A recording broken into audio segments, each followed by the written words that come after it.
Good morning. Ça marche, hein? Good morning? Non.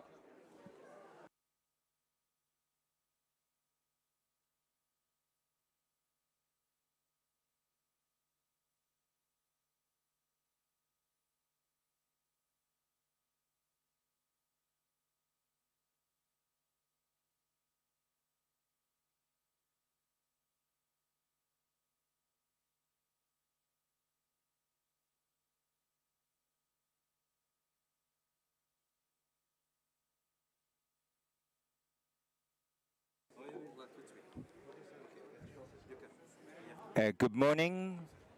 Non, ça fonctionne pas. Hello, good morning, everyone. Good morning, Chris. Okay, it's not working, the loudspeakers, is it? No. But we're now shouting, or... Yeah. No. Good morning, everyone. So, good morning, everyone. We're going to be starting in a couple of moments. I'd be grateful if you could take your places, please.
Voilà. Parfait, c'est bon.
What a pleasant surprise.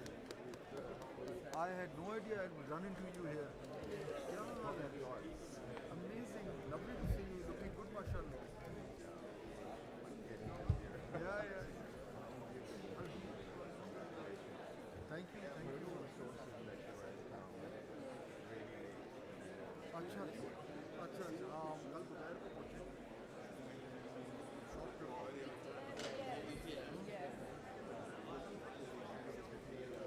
बस ये है अभी शाम को क्या यार next time what are your plans and where are you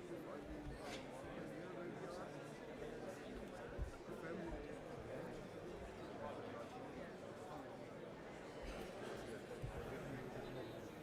let's plan यार उसके बारे में कुछ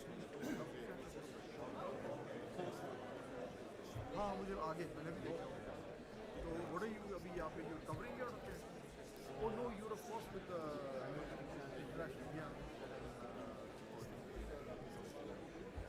Okay, nice.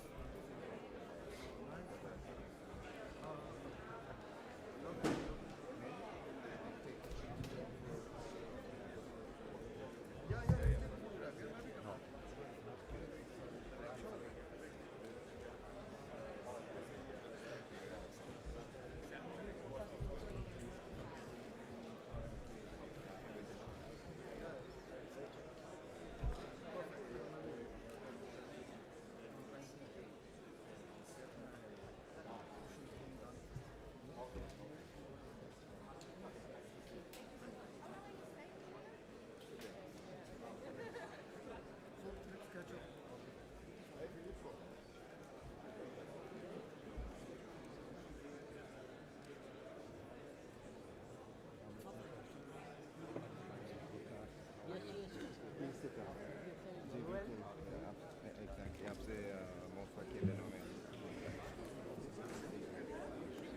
Good morning, Excellencies, ladies and gentlemen.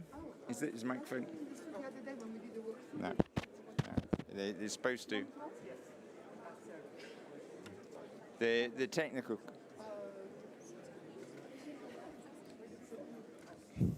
See. Good morning, excellent. Okay. Now it's. Good morning, Excellencies, ladies and gentlemen. Please be seated. We'll be now starting the International Conference on Climate Resilient Pakistan. I'm Julian Harness, the United Nations Resident Coordinator in Pakistan. I'll be the Master of Ceremonies for the morning. An administrative detail. We will not be using the loudspeaker during the presentations. All the interventions will be done through translation, and therefore please use the listeners, otherwise you won't be able to hear what's being said. Thank you.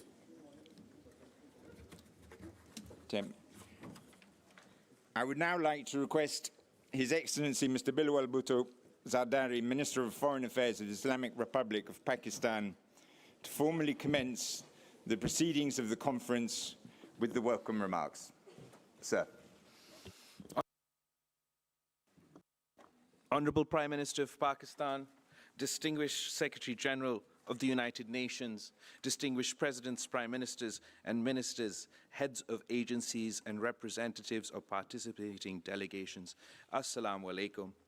It is my great privilege and singular honor as the Foreign Minister of Pakistan to welcome all of you to this international conference hosted by the Prime Minister of Pakistan and the UN Secretary General. As you are all aware, last year Pakistan experienced what the UN Secretary General called a monster monsoon on steroids. This is the greatest climate disaster in our country's history. Our monster monsoon started in June and kept going into July to the end of August. When the rains finally stopped, a 100-kilometer lake formed in the middle of our country. 1 in 7 Pakistanis were affected by this natural disaster. That's 33 million people. Of the 33 million people, 16 million were children, 600,000 pregnant women. And 5 months on, many areas of Pakistan are still underwater. We are still conducting our relief operations, and we are looking forward to our reconstruction and rehabilitation. We welcome you all here to this unique conference for a resilient Pakistan, where the international community has come together in solidarity to stand beside a country that faced an epic natural disaster. Pakistan, once again, expresses its gratitude to the community of nations for the emergency assistance extended to our people. We highly appreciate the United Nations General Assembly's call for the convening of this conference. The magnitude of the damage Pakistan has suffered is monumental. While we remain steadfast in responding to the emergency needs of the affected population and the urgency of restoring their lives and livelihoods, we are according high priority to the resilient recovery and reconstruction of the affected infrastructure. The government of Pakistan has worked with international institutions, including the United Nations, the World Bank, the Asian Development Bank, the European Union, to prepare a comprehensive framework document on resilient recovery, rehabilitation, and reconstruction. The 4RF document, which outlines a prioritized and sequential plan defined at the federal and provincial levels to rebuild better from the unprecedented flood disaster and to ensure resilience against future natural disasters. Clearly, Pakistan confronts a monumental challenge. The people and the government will, of course, do everything possible to help ourselves in the process of rebuilding and recovery from this colossal calamity. At least half of the framework plan will be implemented from our own resources. At the level of our local communities, we are already engaged in rebuilding and restoration of homes, villages, roads, and communication networks. Yet Pakistan will need considerable support over the next several years from our international partners to implement this comprehensive plan. We will transform the challenge of recovery and reconstruction into an opportunity to build a more resilient Pakistan, an economy which is dynamic and sustainable. We are determined to do it in an open, transparent, and collaborative way. Excellencies, the rationale for this conference is to demonstrate the international solidarity with Pakistan as it begins its journey towards building back better. We see this conference not as a one-off event, but as the commencement of a long-term partnership with our friends and development partners. We look forward to the generous and sustained commitment of support from you all. I thank you.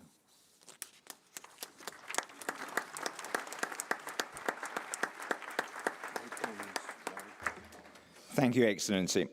We will now watch a video on the floods and rains in Pakistan.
I now request the Secretary General of the United Nations, Mr. Antonio Guterres, to give his remarks.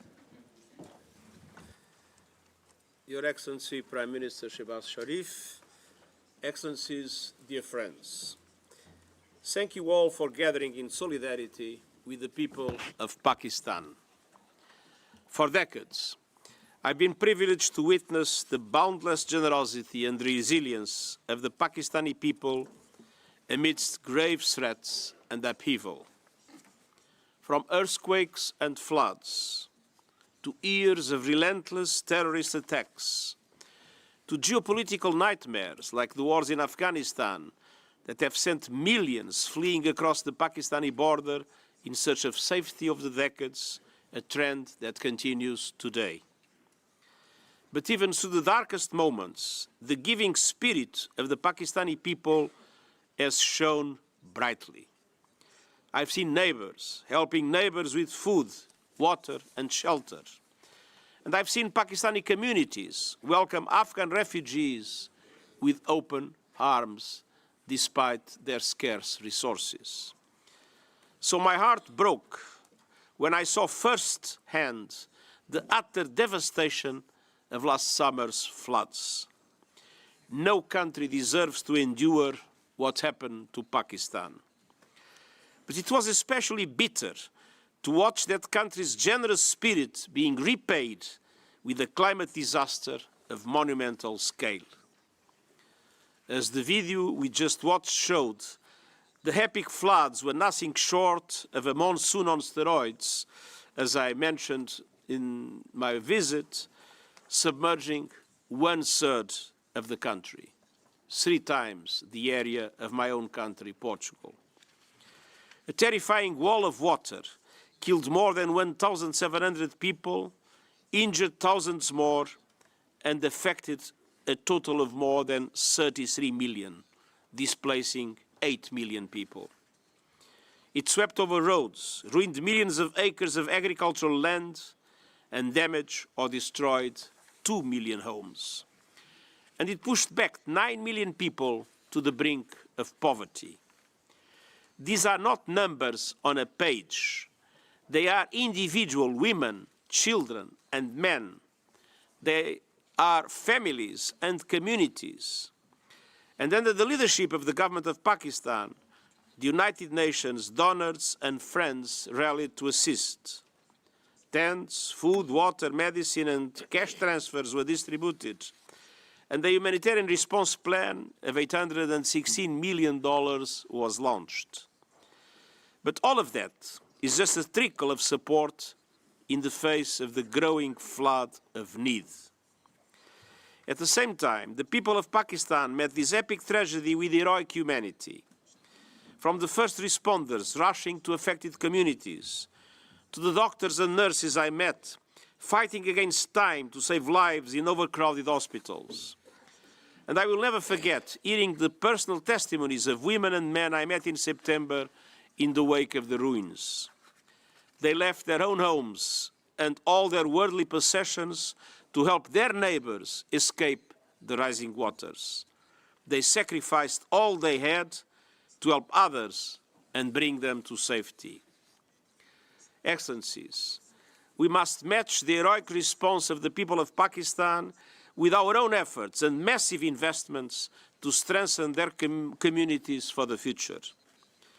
Rebuilding Pakistan in a resilient way will run in excess of $16 billion and far more will be needed in the longer term. And this includes not only flood recovery and rehabilitation efforts, but also initiatives to address daunting social, environmental, and economic challenges. Reconstructing homes and buildings, redesigning public infrastructure, including roads, bridges, schools, and hospitals, jump-starting jobs and agriculture, ensuring that technology and knowledge are shared with Pakistan to support its efforts to build a climate-resilient future. And throughout, supporting women and children, we are up to 14 times more likely than men to die during disasters and face the brunt of upheaval and loss in humanitarian crises. women are consistently on the front lines of support during times of crisis, including in Pakistan. Their efforts are essential to a strong, equal, inclusive recovery. It is crucial that women play their full part as leaders and participants at every level, contributing their insights and solutions. And we also need to right a fundamental wrong. Pakistan is doubly victimized by climate chaos and the morally bankrupt global financial system. That system routinely denies middle-income countries the debt relief and concessional funding needed to invest in resilience against natural disasters. And so we need creative ways for developing countries to access debt relief and concessional financing when they need it the most. And above all, we need to be honest about the brutal injustice and loss and damage suffered by developing countries because of climate change. If there is any doubt about loss and damage, go to Pakistan. There is loss, there is damage. The devastation of climate change is real. From floods and droughts to cyclones and torrential rains. And as always, those developing countries least responsible are the first to suffer. Pakistan, which represents less than 1% of global emissions, did not cause the climate crisis, but it is living with its worst impacts. South Asia is one of the world's global climate crisis hotspots, in which people are 15 times more likely to die from climate impacts than elsewhere. At a recent UN climate conference in Egypt, the world made some important breakthroughs.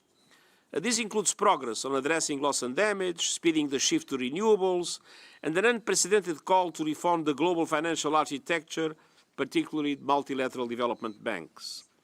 It also includes accelerating efforts to cover every person in the world with early warning systems against climate disasters within 5 years. But we need to go much further.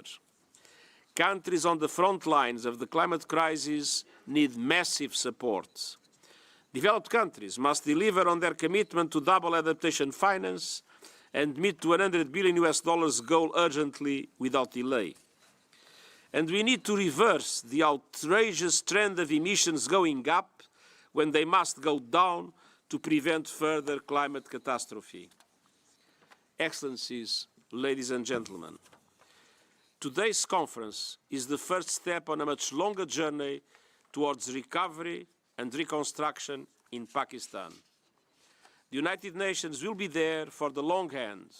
The world must be too.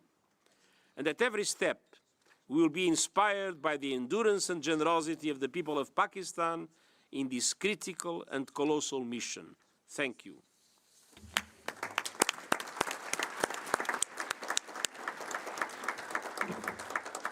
Thank you deeply, Secretary General. I now call upon the Prime Minister of Pakistan, His Excellency Mohammad Shehbaz Sharif, to give his remarks. Sir.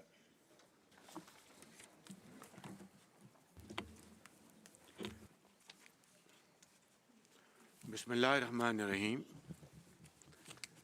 Excellency Antonio Guterres, Secretary General of the United Nations, Foreign Minister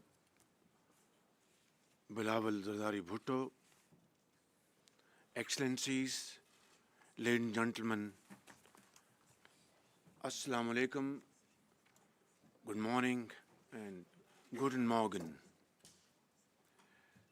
It's really a great pleasure and an honor to be here, and I express my profound gratitude to my friend Secretary General for co-chairing with me this conference. And also, I want to convey, Secretary General, the deep feelings of the people of Pakistan, the way you have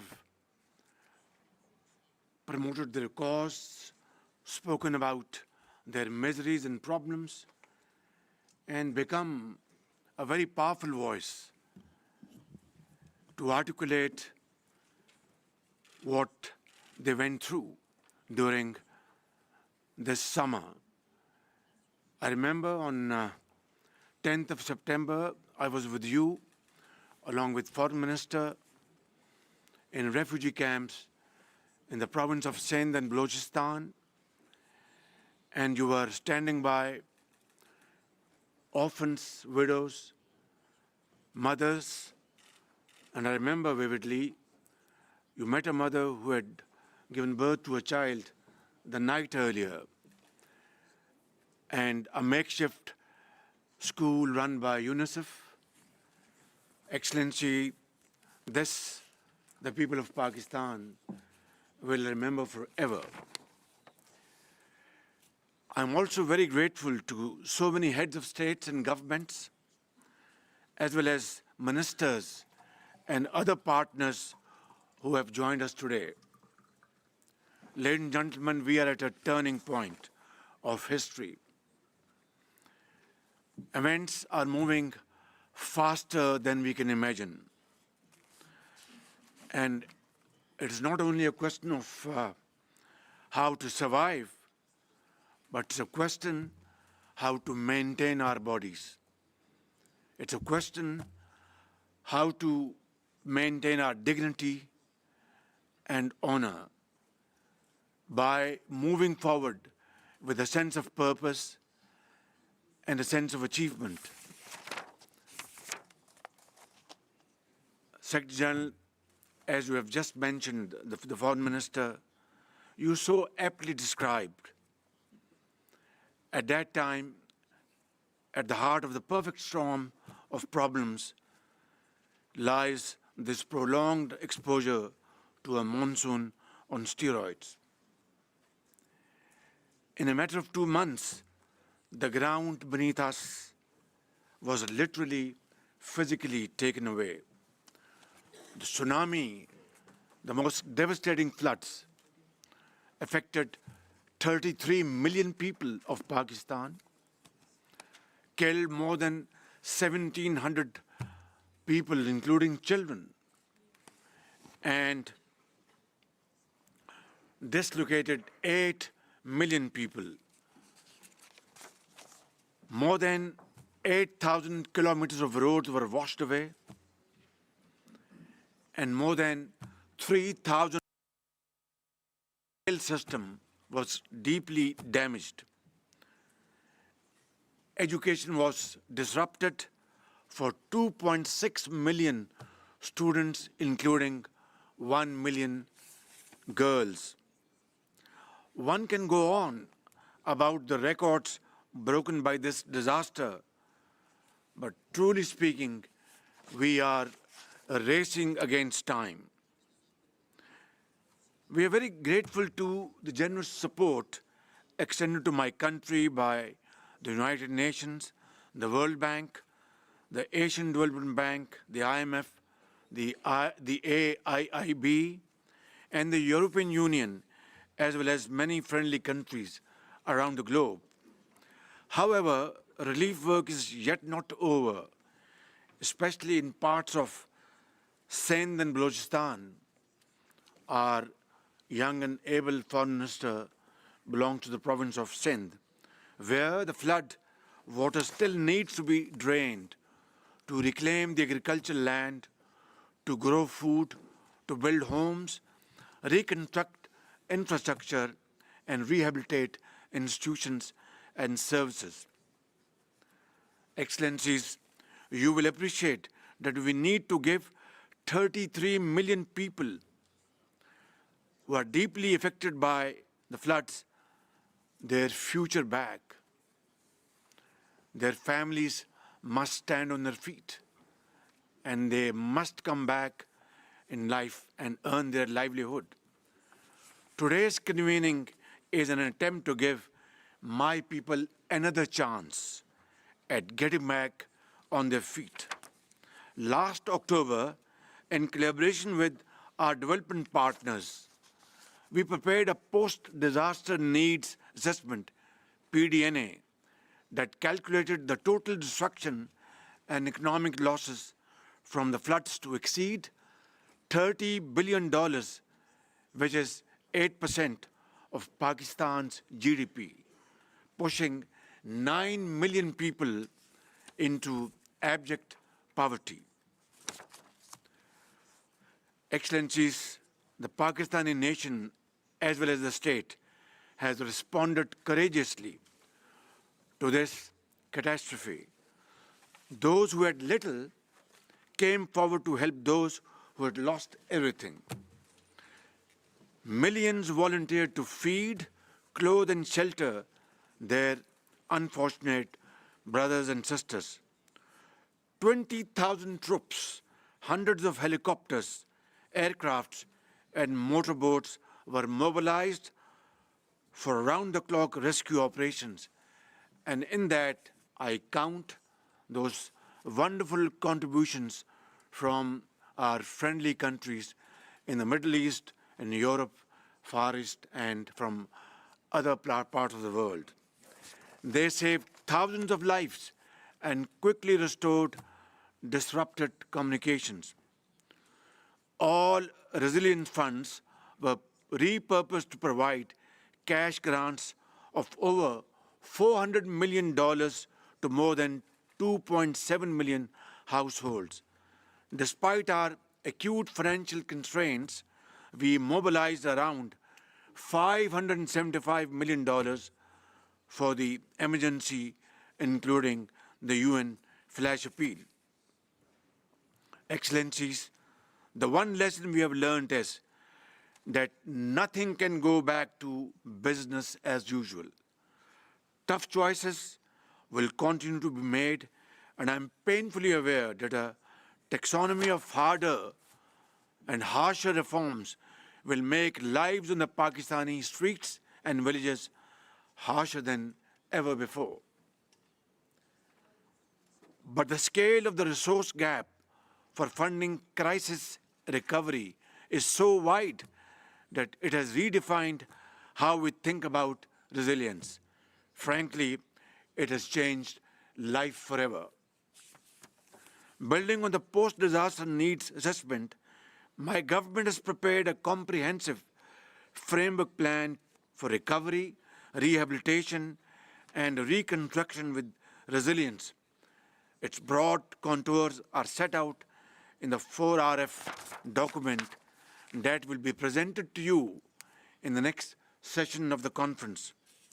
The first part of the 4RF plan reflects the priorities for recovery and reconstruction, bearing in mind the minimum funding requirement of $16.3 billion, half of which is proposed to be met from domestic resources and the other half from our own development partners and friends.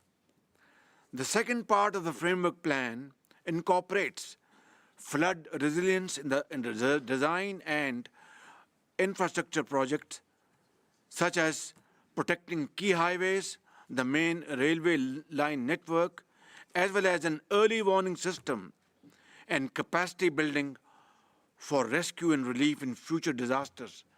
Our funding gap for minimum recovery is $8 billion and will be needed over the span of the next 3 years. Excellencies, it is clear that Pakistan's ability to recover from the colossal flood disaster, to restore critical infrastructure and revive rapid economic growth will hinge substantially on the speed of these actions. And the most important link in this chain will be financial resourcing. If that gap continues to obstruct our recovery and minimum resilience needs, the results may be too catastrophic to imagine.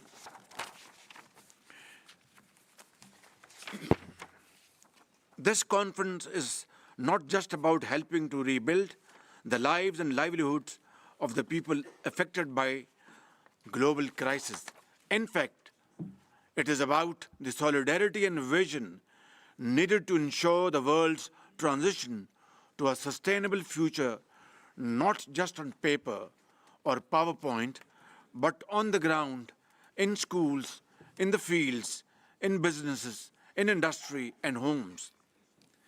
Even as we plan for a future of resilience, The shocks that disaster bring can never be wholly accounted for, but resilient societies look for the light of opportunity in the darkness of disaster. It is precisely this kind of strategic reset that I'm trying to kickstart today in seeking your support for a recovery plan for the people of Pakistan who are, by the grace of God, very resilient.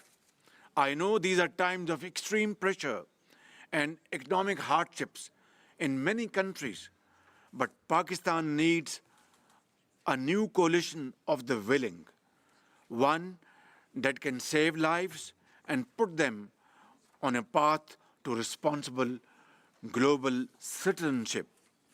Ladies and gentlemen, what I'm asking of you is more than a rebooting of your compassion for humanitarian relief needs.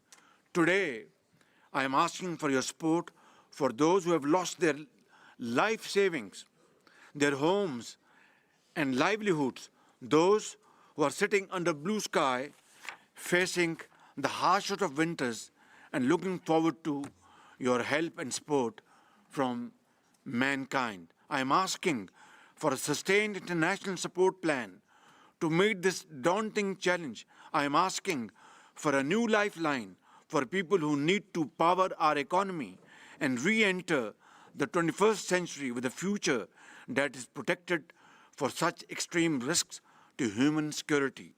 Together, we have to rebuild their lives and their dreams. Your solidarity and long-term support to the people of Pakistan at this very critical juncture will make the difference between staying unprepared or facing the future with renewed hope and aspirations. In the end, I thank you once again for your support in this conference today. Your unity of thought and action will always be remembered by the people of Pakistan. Thank you very much.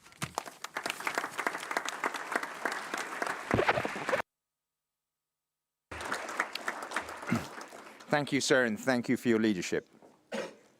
I now request Son Excellence Monsieur Emmanuel Macron, Président de la République française, to join us remotely from Paris. Merci beaucoup et bonjour à toutes et tous, Monsieur le Secrétaire général des Nations Unies, Monsieur le Premier ministre, Shehbaz Sharif, Mesdames et Messieurs les chefs d'État et de gouvernement, Mesdames et Messieurs les ministres, Mesdames et Messieurs les ambassadeurs et représentants permanents.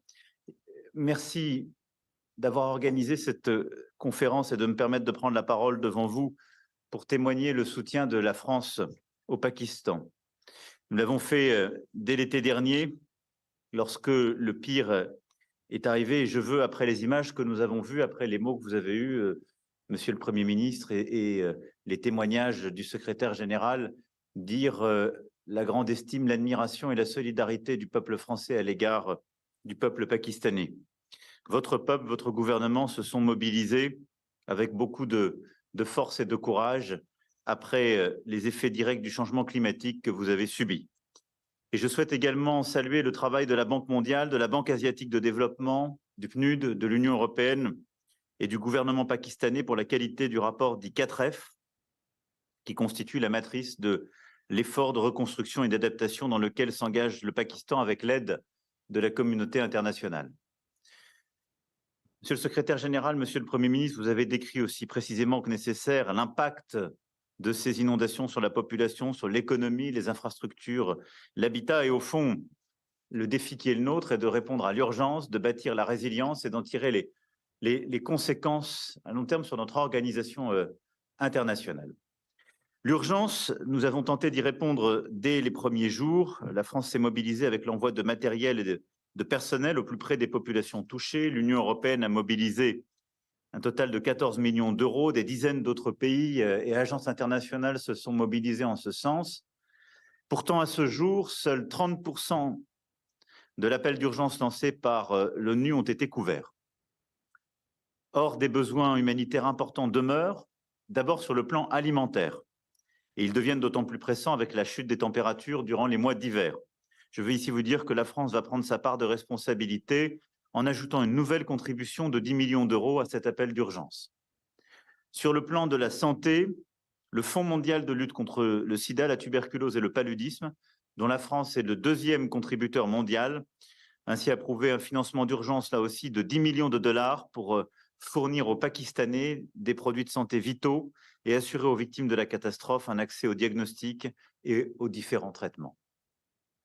Le deuxième élément, je le disais, c'est la résilience et donner la possibilité de reconstruire en intégrant pleinement le risque climatique. Parce que ces effets ne vont pas disparaître malheureusement à court terme. Nous devons donc démontrer que lorsqu'un pays est exposé à un choc de cette ampleur, la communauté internationale et en particulier l'ensemble des institutions financières sont capables de se mobiliser pour l'accompagner vers une reconstruction plus résiliente. En ce qui concerne la France, l'adaptation climatique est au cœur de l'action de l'Agence française de développement et nous y consacrons ainsi 2 milliards d'euros par an, conformément à nos engagements internationaux et nécessités que le secrétaire général a rappelé à l'instant. Au Pakistan, nous avons donc décidé de mobiliser un total de 360 millions d'euros de projets qui vont être lancés pour répondre aux défis de la reconstruction résiliente et donc de l'adaptation climatique. Enfin, l'objectif, je le disais, est de tirer toutes les conséquences de ce qui vient de se passer et d'accompagner les autorités pakistanaises à procéder justement à toutes les réformes et de les accompagner dans cette reconstruction en étant cohérent dans le cadre de la finance internationale. En effet, ce qui s'est passé illustre parfaitement la question des pertes et dommages que nous évoquions à Sharm el-Sheikh il y a quelques semaines. Et je veux vous dire ici le soutien de la France à l'agenda de Bridgetown. Nous avons décidé avec la Première ministre de la Barbade d'œuvrer en ce sens. Et je souhaite que nous puissions justement accompagner à court terme le Pakistan dans ses renégociations avec les agences financières multilatérales, mais plus largement que nous puissions, pour le Pakistan et tous les pays qui sont plongés dans cette situation, au-delà du fonds qui a été décidé à Sharm el-Sheikh sur les loss and damages, pouvoir tirer les conséquences et rebâtir un partenariat soutenable entre le Nord et le Sud. C'est l'objectif de la conférence que nous organiserons en juin prochain à Paris, qui a vocation à accompagner et à jeter les bases d'une rénovation profonde des règles et de la Banque mondiale et du FMI, mais plus largement de nos règles de financement pour tirer toutes les conséquences de ces effets du climat. C'est aussi pourquoi la France s'engagera dans le cadre de la COP28 aux côtés des Émirats arabes unis, mais aussi au G7 et au G20 sur cet agenda. Voilà les trois éléments essentiels que je souhaitais apporter à cette conférence, en vous disant aussi que la France, évidemment, est prête à participer au groupe international de soutien qui permettra d'accompagner le Pakistan dans la mise en œuvre de l'aide internationale. Et au-delà des engagements du jour, au-delà des engagements pris pour les prochains mois, vous dire que nous serons au quotidien et dans la durée, par ces soutiens financiers et l'expertise dont vous aurez besoin, aux côtés du Pakistan pour sa reconstruction durable, pour l'aide d'urgence et pour tirer toutes les conséquences de ce que vous venez de vivre.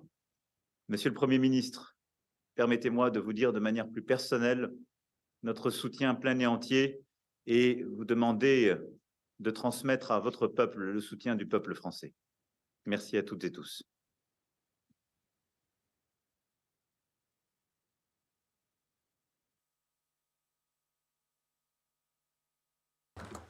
Merci, Monsieur le Président.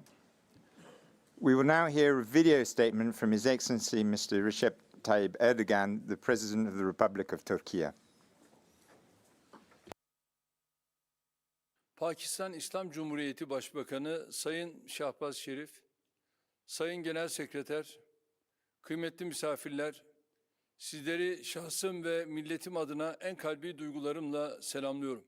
Değerli kardeşim Başbakan Sayın Şahbaz Şerif'e ve Birleşmiş Milletler Genel Sekreteri Sayın Guterres'e nazik davetleri için teşekkür ediyorum. Geçtiğimiz aylarda yaşanan sel felaketleri nedeniyle Pakistanlı kardeşlerimize bir kez daha geçmiş olsun dileklerimi iletiyorum. Hayatını kaybedenlere Allah'tan rahmet, yakınlarına sabrı cemil, yaralılara acil şifalar niyaz ediyorum. Türkiye olarak tarih boyunca hep olduğu gibi bu zor gününde de Pakistan halkını yalnız bırakmadık. 15 uçak ve 13 trenle gönderdiğimiz 7.500 tondan fazla insani yardım malzemesini ulaştırdık. İlaveten yerelden temin ettiğimiz ürünleri afetzedelerle paylaştık. Ayrıca 1630 tondan fazla insani yardım taşıyan 2 gemi gönderdik. İnşallah bu gemilerin de limanlara varmasıyla Pakistanlı kardeşlerimizin sıkıntılarının bir nebze olsun hafifleyeceğine inanıyorum. Sel felaketlerinin hemen ardından İçişleri ve Çevre Bakanlarımız, TOKİ ve AFAD temsilcileriyle birlikte Pakistan'ı ziyaret etti. Heyetimiz afet bölgelerinde incelemelerde bulundu ve Pakistan makamlarından bilgi aldı. Gerek belirlenen ihtiyaçların giderilmesi, gerekse meselenin uluslararası kamuoyunun gündemine taşınması noktasında yoğun gayret sarf edildi. Türkiye'nin yanı sıra diğer ülke ve uluslararası kuruluşların da çabalarıyla Pakistan halkının yaralarını sarmaya başladığını görüyoruz. Ancak iklim krizinin yıkıcı etkileri karşısında daha fazla müşterek çalışmaya ihtiyaç olduğu aşikardır. İklim değişikliği ve bunun yol açtığı sorunlar insanlığın ortak meselesidir. Pakistan'da vuku bulan felaket, iklim değişikliğinin yıkıcı etkilerini bir kez daha gözler önüne sermiştir. Bu ve benzeri felaketlerle mücadeleyi bir strateji çerçevesinde dayanışma içinde yürütmek gerekiyor. Türkiye bu küresel mücadeleye katkı sağlama bakımından üzerine düşen sorumlulukları yerine getirmektedir. Zarar gören afet bölgelerinin yanı sıra Pakistan'ın afete uğrama riski bulunan tüm bölgelerinin iklime dayanıklı şekilde yeniden inşa edilmesi, yeni acılar yaşanmasının önüne geçecektir. Türkiye, Pakistan'daki afetzedelerin acil ihtiyaçlarının temini ile yeniden inşa sürecine gereken katkıyı sağlamaya hazırdır. TOKİ Başkanlığımız bu hususta Pakistan makamlarıyla temaslarını sürdürüyor. AFAD ve sivil toplum kuruluşlarımız da insani yardımların ulaştırılması konusunda gereken her türlü hassasiyeti sergiliyor. Tarih boyunca nice zorluğun üstesinden gelen Pakistanlı kardeşlerimizin Allah'ın izniyle bu sıkıntılı dönemi de suhuletle atlatacağına inanıyorum. Türkiye olarak geçmişte olduğu gibi önümüzdeki dönemde de kardeş Pakistan halkının yanında olmaya devam edeceğiz. Rabbim Pakistanlı kardeşlerimizi her türlü afetten, musibetten muhafaza buyursun diyorum. Sözlerime son verirken konferansın uluslararası toplumun Pakistan'a olan desteğine ivme kazandırmasını diliyorum. Programın icrasında görev alan herkese teşekkür ediyor. Sizleri bir kez daha muhabbetle selamlıyorum.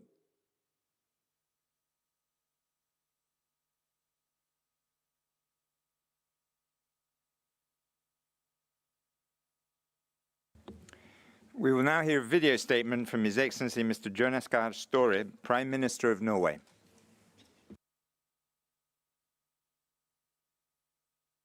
Prime Minister Sharif, Secretary General Guterres, ladies and gentlemen. The catastrophic floods that hit Pakistan last year caused unimaginable damage. Norway and many other countries contributed to the immediate response, but the needs remain enormous. We must do more to find collective solutions to the foremost challenge of our times, climate change. As you remind us, Secretary General, climate change is increasing the severity of natural disasters. We need to find new solutions to build climate-resilient communities for the future in Pakistan and beyond. At COP27, I had the honor to co-chair a roundtable with you, Prime Minister Sharif, where loss and damage was a key item on the agenda. And I can assure you, Norway will play its part in following up the decisions taken in Sharm el-Sheikh. We will maintain our direct support to Pakistan in the period ahead and focus our attention on helping those whose lives have been devastated by climate change. This is an endeavour for the entire international community, and you can count on Norway taking its part. Thank you and good luck.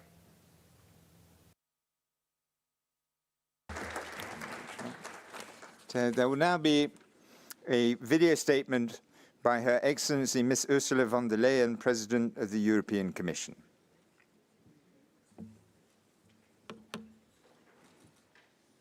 Fellow leaders, dear Prime Minister Sharif, dear Secretary General Guterres, ladies and gentlemen, I would like to thank Prime Minister Sharif and Secretary General Antonio Guterres for this timely conference. 2022 was a difficult year for the world. We just overcame the pandemic and Russia started its brutal invasion against Ukraine. But on top of this, Pakistan was hit by one of the biggest natural disasters anywhere. Deadly flooding, which affected millions of people. It destroyed livelihoods, crops and infrastructure, and put pressure on the most vulnerable people. The European Union, together with its member states, was among the first to react.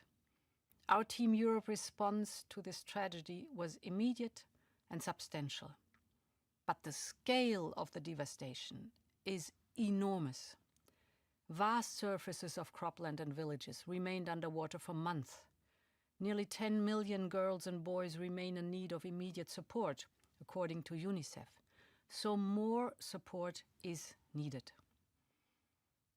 And today we are endorsing an ambitious reconstruction plan. We are joining forces with our partners to help put Pakistan on its path to recovery. Our Team Europe support to the reconstruction of Pakistan is around 500 million euro, including our humanitarian assistance. And the EU and Pakistan have just agreed an 87 million euro package in line with our Global Gateway strategy. In parallel, to keep supporting the affected communities, the European Union is stepping up its humanitarian assistance with an additional 10 million euros. This brings Team Europe's humanitarian support for Pakistan to 172 million euros. Ladies and gentlemen, the future of Pakistan is in the hands of its people. I wish the government of Pakistan every success with the implementation of its ambitious reform plan. We will continue to assist, including through the support group to be created following this conference. I wish you a very fruitful discussion. Thank you very much.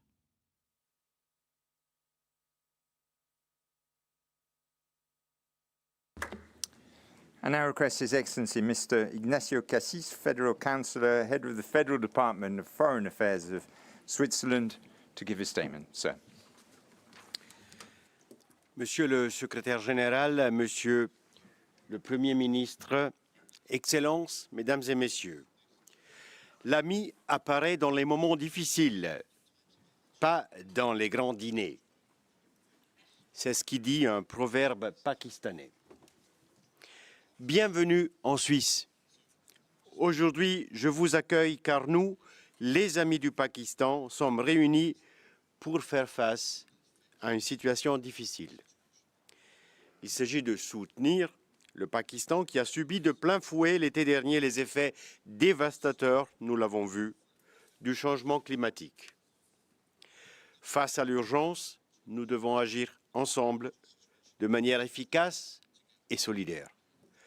La Suisse est aux côtés du Pakistan. Nous devons tendre la main à nos amis et leur garantir qu'ils peuvent compter sur nous. Aujourd'hui, c'est vous, le Pakistan, qui a besoin d'aide, mais demain, c'est peut-être nous tous. Une seule chose est sûre, personne n'est à l'abri. Nous sommes toutes et tous concernés par le dérèglement du climat, un risque global qui nécessite une action globale. Je remercie le secrétaire général des Nations Unies et le Premier ministre du Pakistan d'avoir initié cette conférence internationale sur le Pakistan et le climat. It is an honor to welcome you all to International Geneva. Chers amis, quand la Suisse a appris les effets tragiques des inondations qui ont frappé le Pakistan et son peuple l'été dernier, elle n'a pas hésité. Conformément à notre tradition humanitaire, nous avons immédiatement dépêché une équipe d'experts de l'aide humanitaire suisse dans le nord-ouest du pays. Dotée de 4 millions de francs suisses et engagée durant 3 mois, notre équipe a assuré la reconstruction d'écoles, de systèmes hydrauliques et des ponts. Une récolte de fonds en Suisse a également récolté 5 millions de francs dans l'immédiat pour aider la situation. Ensemble, sur le terrain, nous avons pu agir dans un contexte difficile. Les intempéries ne sont pas, hélas, le seul défi auquel doit faire face cette région d'Asie du Sud. L'afflux de réfugiés afghans ajoute son lot de vulnérabilité et de tension à la situation sur place. Et là encore, mon pays assume ses responsabilités internationales. Mon pays a versé une contribution de 6 millions de francs suisses au Commissariat des Nations Unies en faveur de l'accueil des réfugiés afghans au Pakistan. Excellencies, water overflows where the banks are weak, as a Pakistani saying goes. Cette allégorie me touche, car elle illustre bien le principal défi de la coopération internationale sur le climat. Ensemble, il faut veiller sur elle et la renforcer pour éviter qu'elle ne cède dans les régions fragiles. La Suisse reconnaît ce défi et l'urgence des besoins et nous sommes prêts à soutenir non seulement le dialogue et la recherche de solutions dans la région, mais aussi les efforts financiers qui sont posés. J'aimerais dire ici que la stratégie des 4 RF, reconstruction, remise en état, renouvellement et de la résilience, présentée ici par le Pakistan, est un modèle en la matière. Ce cadre résonne parfaitement dans l'esprit de la Genève internationale et je vous invite à tout mettre en œuvre pour que cette initiative puisse être couronnée de succès. Merci pour votre attention.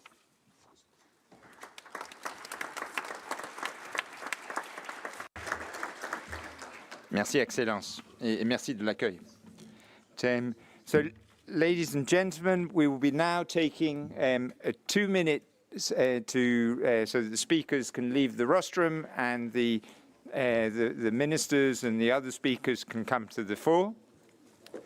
Please remain in your seats. Thank you.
Excellencies, ladies and gentlemen, we will be starting very soon. Can I request everyone to take their seats?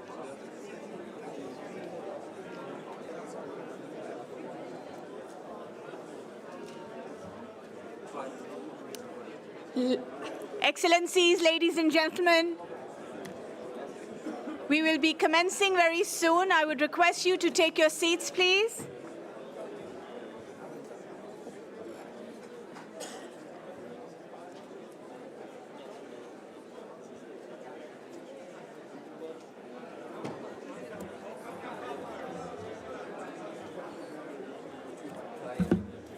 Yeah. Call to order.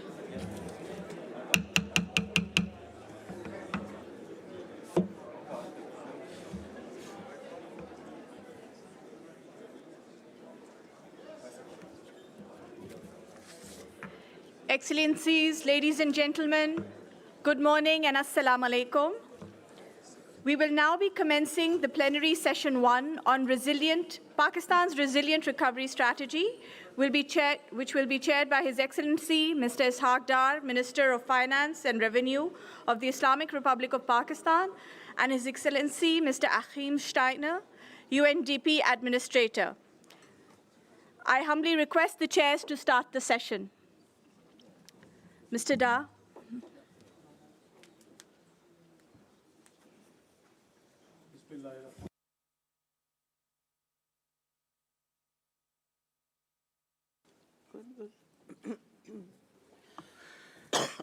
Bismillahirrahmanirrahim. In the name of God, the most merciful, the most beneficent. Excellencies, distinguished participants, co-chair, speakers, ladies and gentlemen, very good morning and assalamu alaikum.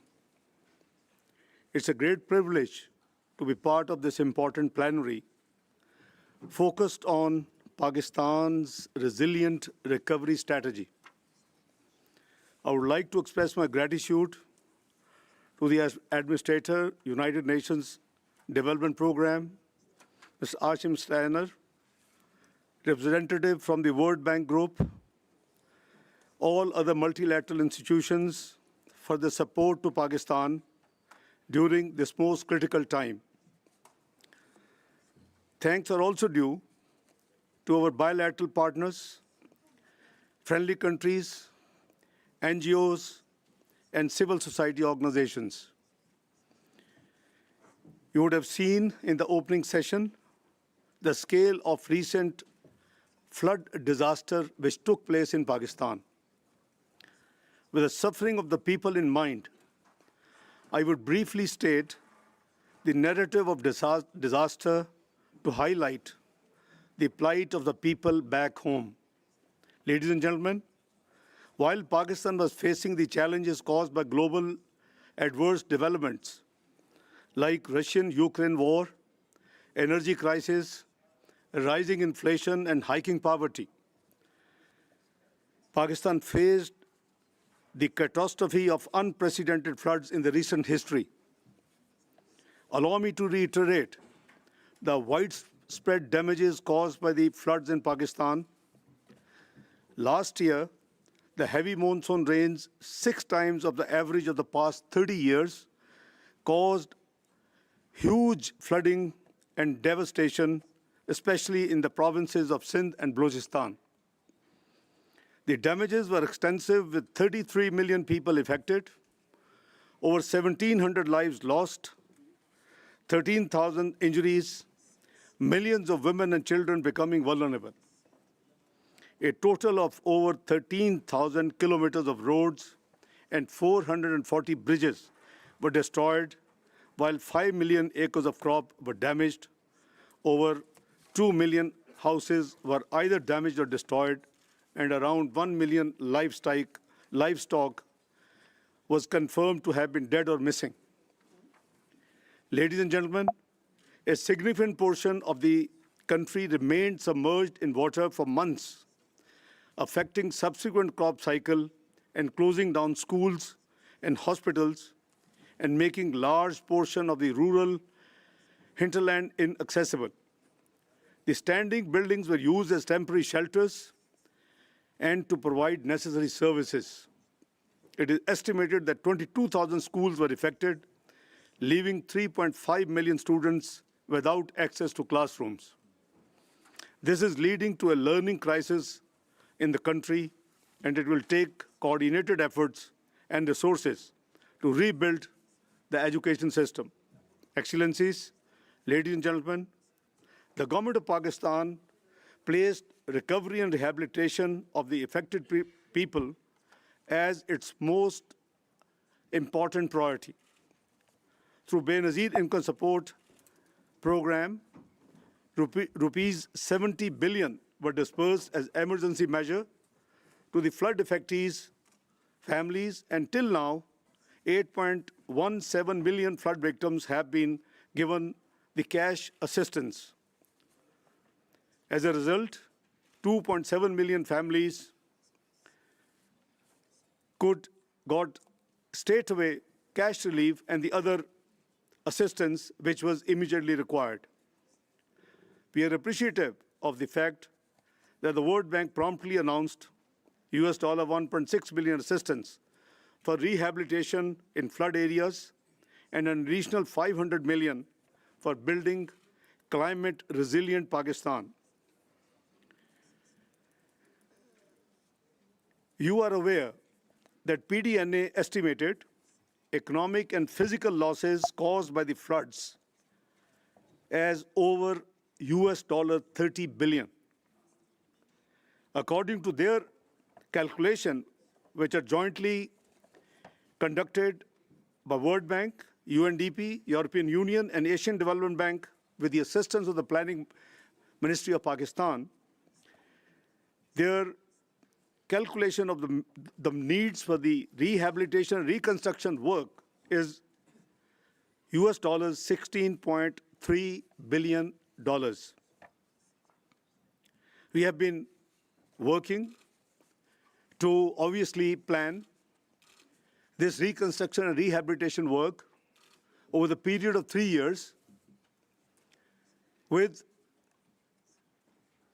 at least half of the requirements to be met by Pakistan own a system and assistance. Our GDP, keeping in view of the size of the GDP, we believe that over the next 3 years period for this phase of reconstruction and rehabilitation, we should be able to contribute $8 billion out of the $16.3 billion to carry out this rehabilitation and the reconstruction work. The support from the friendly countries and the multilateral donors will not only help with flood relief and rehabilitation effort, but will also create fiscal space and external debt sustainability for the country, reinforcing its efforts to implement the ongoing IMF program. The climate change has led to devastating spillover impacts on Pakistan. This is a major exogenous shock representing a global public externality. Pakistan contributes less than 1% of greenhouse gas emissions, but yet it has found itself at the center of climate change-induced devastation in the form of catastrophe of the floods last year. Concerns about food security are paramount. Social stability is also a concern amid high energy prices, inflation, and macroeconomic policies. Excellencies, ladies and gentlemen, I want to make it clear that Pakistan remains committed to its international obligations and is on track regarding our macroeconomic fiscal reform agenda, which focuses on increasing our revenues, increasing spending on social sector programs, decreasing expenditure wherever we can moderate, and creating thereby more fiscal space for the reconstruction rehabilitation phase which we have to undertake in the next 3 years. Pakistan is right now facing challenges on account of additional outlays incurred and projected for the flood-related rescue, relief, and rehabilitation needs. Existing limited space negatively impacts Pakistan's ability to provide resilience and determination to all those affected by the natural disaster. While appreciating the resilience and determination of the people of Pakistan, it is obvious that they need help and global cooperation, which we are thankful to all those who have been extending and communicating to us. Pakistan is carrying out the fiscal reforms necessary for long-term recovery and sustainability. However, we believe that we urgently need short-term assistance as we navigate through a number of challenges. We hope that our friends, partners, and supporters, as always, stand with us by providing the required assistance during this most critical phase of Pakistan. Excellencies, ladies and gentlemen, Pakistan's urgent expectations from this conference is not only merely a commitment of resource for rehabilitation and reconstruction in the short to medium term, but also we are looking forward for on-budget inflows and assistance during the remainder of the current fiscal year in order to make it possible for the government of Pakistan to continue providing the much-needed relief to the flood affectees of 33 million people in Pakistan. Let me say a few words that, if considered appropriate by our friendly countries, debt swaps and other use of financial instruments tied to reallocation of equivalent domestic budgetary resources would also free up the resources to be spent for this noble purpose. We must remember that we are in this fight against climate-induced disaster together. There is only one world, and we must work together to support each other in times of crisis. Pakistan is extremely grateful for the support of the international community as we strive to recover, rehabilitate, and rebuild.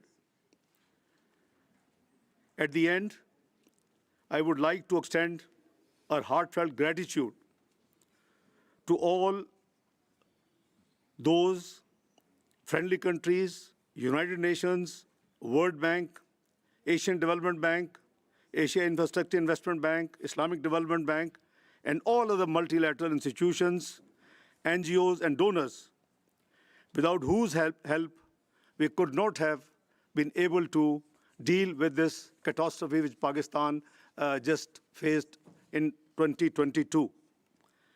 I'm extremely grateful to all of you, and thank you for patience listening. God bless you all. Thank you. Very kind.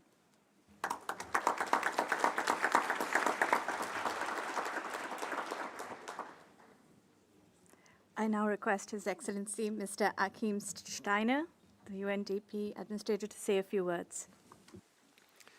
Thank you very much, Your Excellency, the Minister of Finance of Pakistan, distinguished ministers and fellow panelists, dear Martin, my colleague from the World Bank.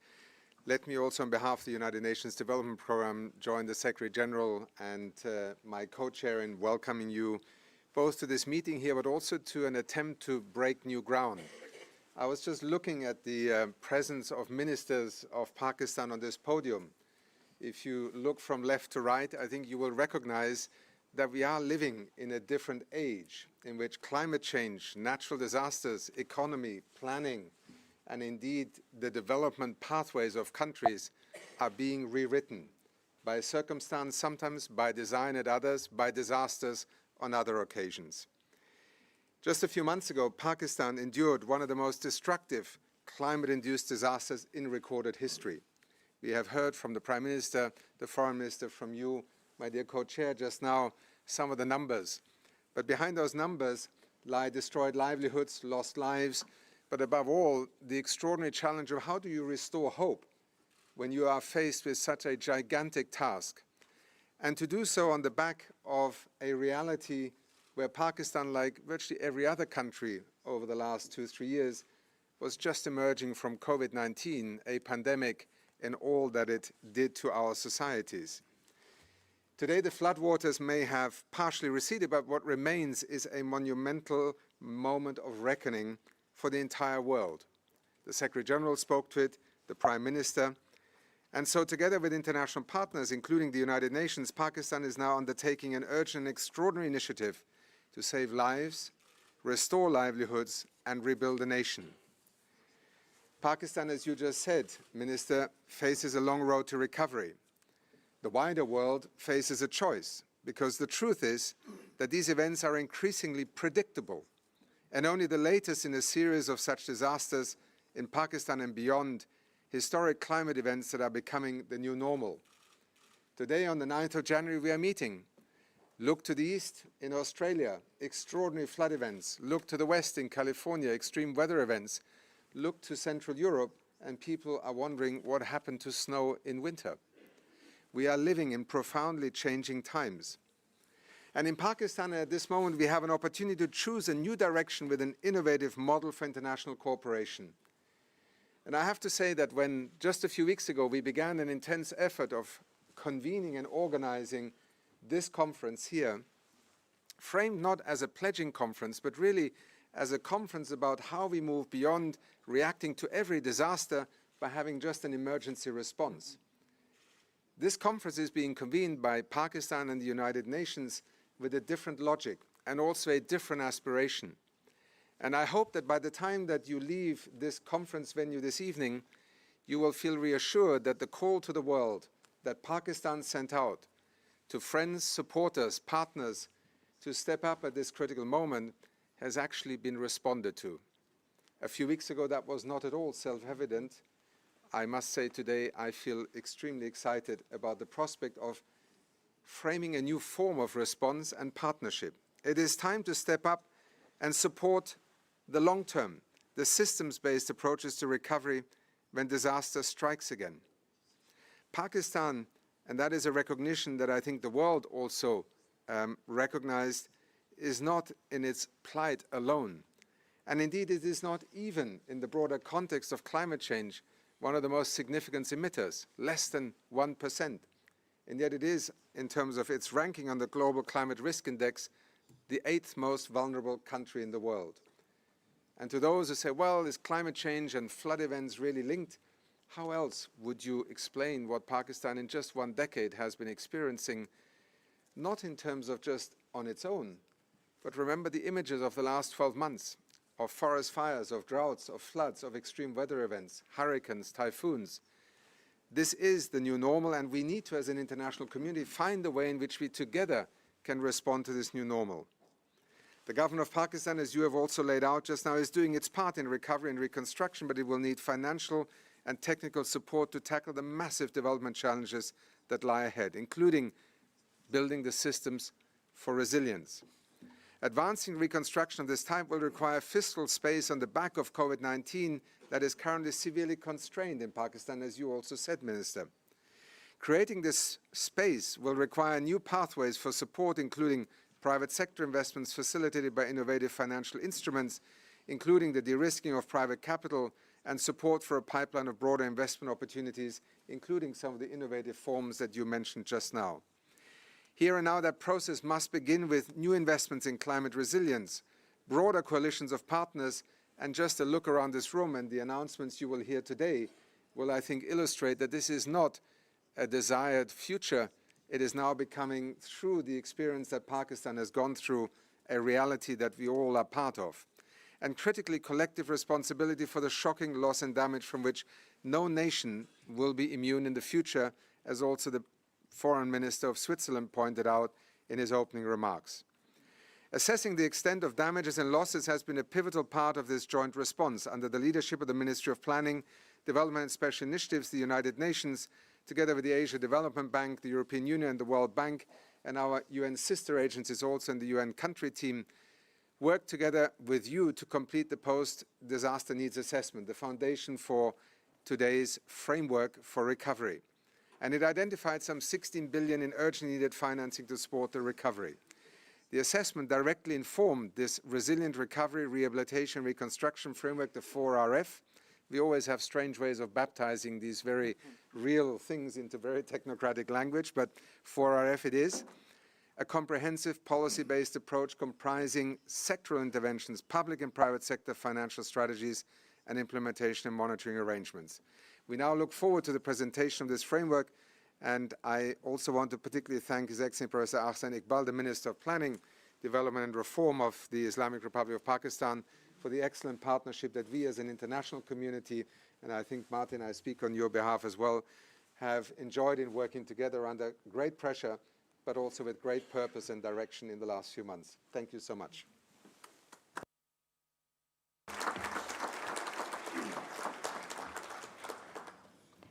I now request His Excellency Professor Ahsan Iqbal, Minister for Planning, Development and Reform of the Islamic Republic of Pakistan, to say a few words.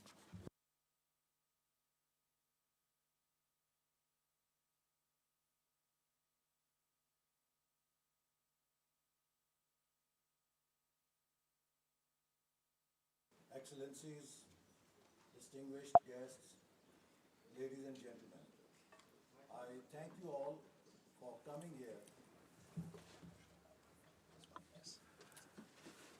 Excellencies, distinguished guests, ladies and gentlemen, I thank you all for coming here today to express solidarity with the people of Pakistan who have experienced worst climate disaster of recent times.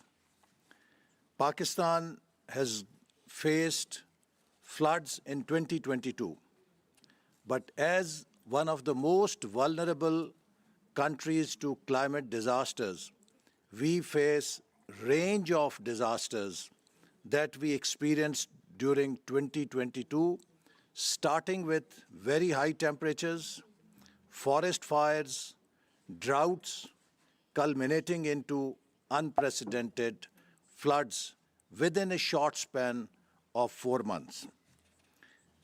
Pakistan's disasters like torrential floods, glacial lake outburst flood, and just to mention that Pakistan has the highest snow after North Pole and South Pole in its northern areas, which is at the danger of melting and causing glacial lake outburst floodings. We face droughts, heat waves, earthquakes, and during this year, as I said, we have experienced almost all of them. The heat wave of 2022 was the hottest in 61 years. So I can safely say that Pakistan is in the eye of climate change storm. Disaster's return period average has become shorter from 56 years in 1929 to only 5 to 6 years in 2005. So that shows that the frequency of disasters is increasing at a rapid pace. The horror of our coming era will be born out of heat, fire, water, and snow. Ladies and gentlemen, all these disasters have impacted our economy in a very serious manner. Huge economic losses due to damage of infrastructure and loss of crops, significant losses in GDP, higher poverty rates, great risk of preventable diseases, especially to most vulnerable segments, women, children, and elderly, unprecedented recovery and reconstruction needs, degradation of ecosystem, degradation of environment and climate, job loss and disruption. Women and girls are at risk of gender-based violence and child marriage, degradation of environment and climate, hyper-poverty and hyper-malnutrition. The worst part of the floods in 2022 was that it was not only a climate disaster, but it also turned into a human tragedy as it hit the 20 poorest districts of Pakistan. So those people who were already poor, who were already malnourished, have been thrown into a cycle of hyper poverty and hyper malnutrition. Next, please. Ladies and gentlemen, the 2022 floods were of a scale never seen before. 33 million people in different parts of Pakistan were affected. More than 1,700 have lost their lives, and 1/3 of them are children, and more than 8 million are displaced. And the two provinces, Sindh and Balochistan, have been almost completely devastated. But the other provinces, Punjab, Khyber Pakhtunkhwa, and our special regions in the north, have also been significantly impacted, but they continue to be most vulnerable to future disasters. Next.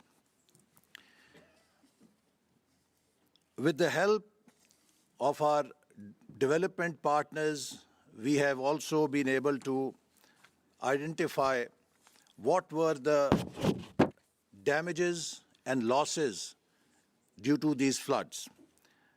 We are very grateful to World Bank, Asian Development Bank, European Union, UN and its agencies, and other development partners for working as a team to document in shortest possible time the post-disaster need assessment report for Pakistan, which put $14.9 billion damage and $15.23 billion of economic loss, with combined cost of over $30 billion to Pakistan's economy. This was a massive blow and hit to an economy which was just beginning to recover from crisis. And this also makes Pakistan very unique. Ladies and gentlemen, every country has faced pandemic.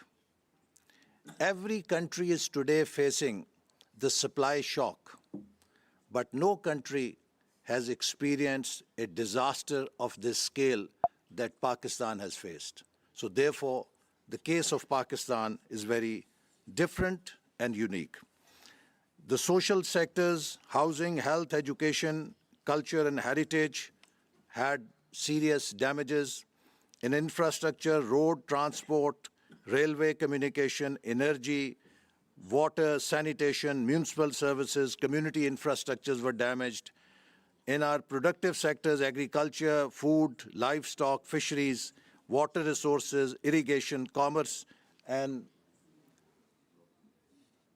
industries were damaged, and governance, social sustainability, inclusion of gender, social protection, livelihoods were lost.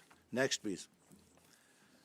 The previous one, the previous, please, previous.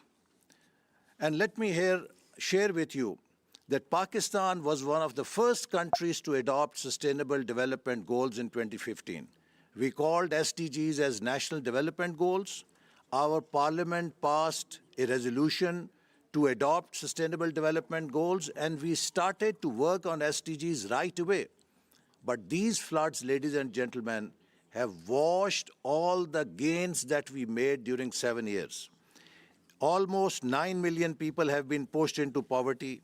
Additional 7.6 million people are facing food insecurity. 17 million women and children are at greater risk of preventable diseases.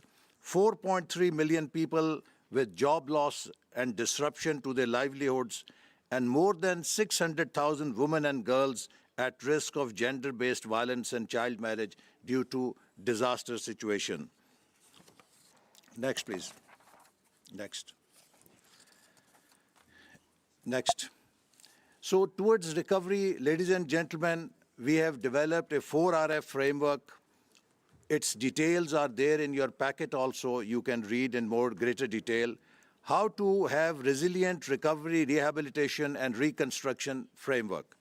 The vision is an inclusive and resilient recovery through a whole of Pakistan approach, leading to sustainable development for the people and the country.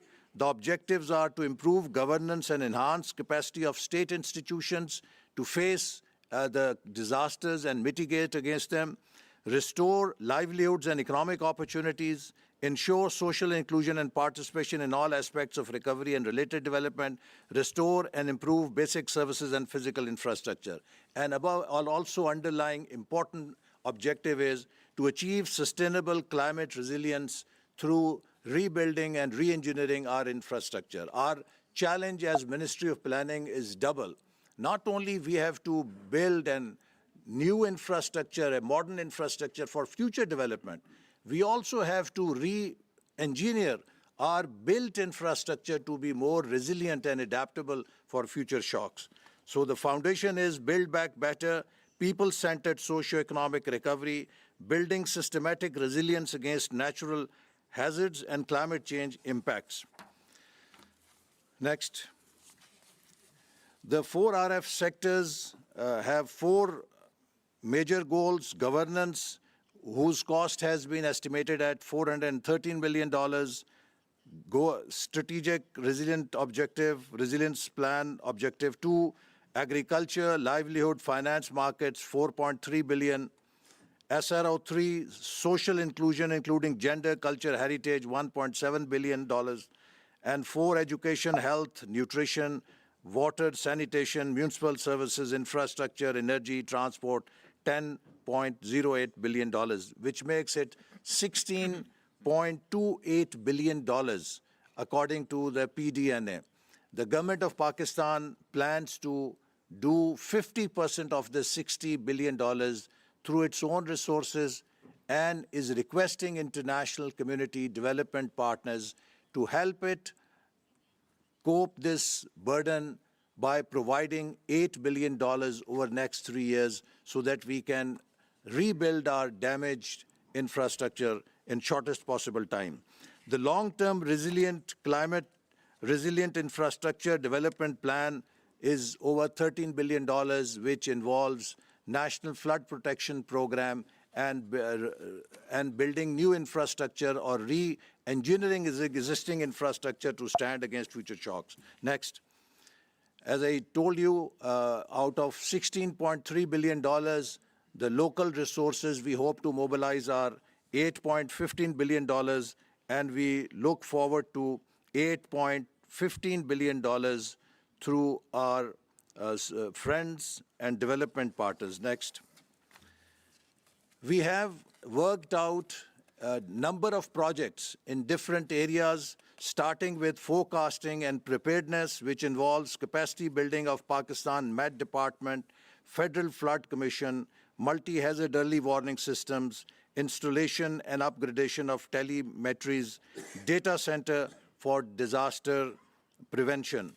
Then mobilization, rescue and relief, capacity building of National Disaster Management Authority, Provincial Disaster Management Authorities, District Disaster Management Authorities, procurement of helicopters, boats, and other equipment for evacuation, procurement of emergency bridges and other equipment, and then in recovery, financial assistance for people for their livelihood. Next, please. Rehabilitation, housing, health, education, gender inclusion, private sector development, water and sanitation, and reconstruction of infrastructure to make it more resilient. Next, please. Next. So let me, in the end, ladies and gentlemen, say that Pakistan is already in a very difficult and challenging situation. In 1989, Pakistan was left to cater to 3.5 million refugees when international community abandoned the region. We are still suffering. At that time, if international community had put in $10 to $20 billion to stabilize the region, between 2001 and 2021, in 20 years, it would not have to spend $2.5 trillion fighting a war in Afghanistan, which comes to about $120 billion per year. In 2021, again, our region has been abandoned for Pakistan to face the consequences of instability at its western borders. On top, we have a $30 billion climate disaster. Let me say that today there are no islands of instability and conflicts. Prosperity can only be secure if it is shared with everyone. Ladies and gentlemen, one of the most important things we can do on this earth is to let people know they are not alone. The young mother with no milk to feed her children, let her know she's not alone. Children who have seen their schools destroyed are out of school, let them know they're not alone. Poor who have lost their shelter and are facing chills of winter season, let them know they're not alone. Farmers who have lost their livestock and are without livelihood, let them know they're not alone. Mothers and children who are malnourished, now hyper-malnourished, let them know they are not alone. Youth who have lost their jobs, let them know they are not alone. And the sick who have lost access to health services, help them know that they are not alone. Ministry of Planning and Development has set up a special unit to work with development partners to translate the commitments you will make into reality, and I assure you of our full cooperation and support. Thank you very much.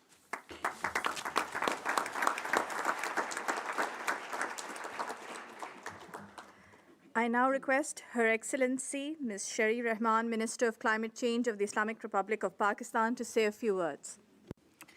Thank you very much.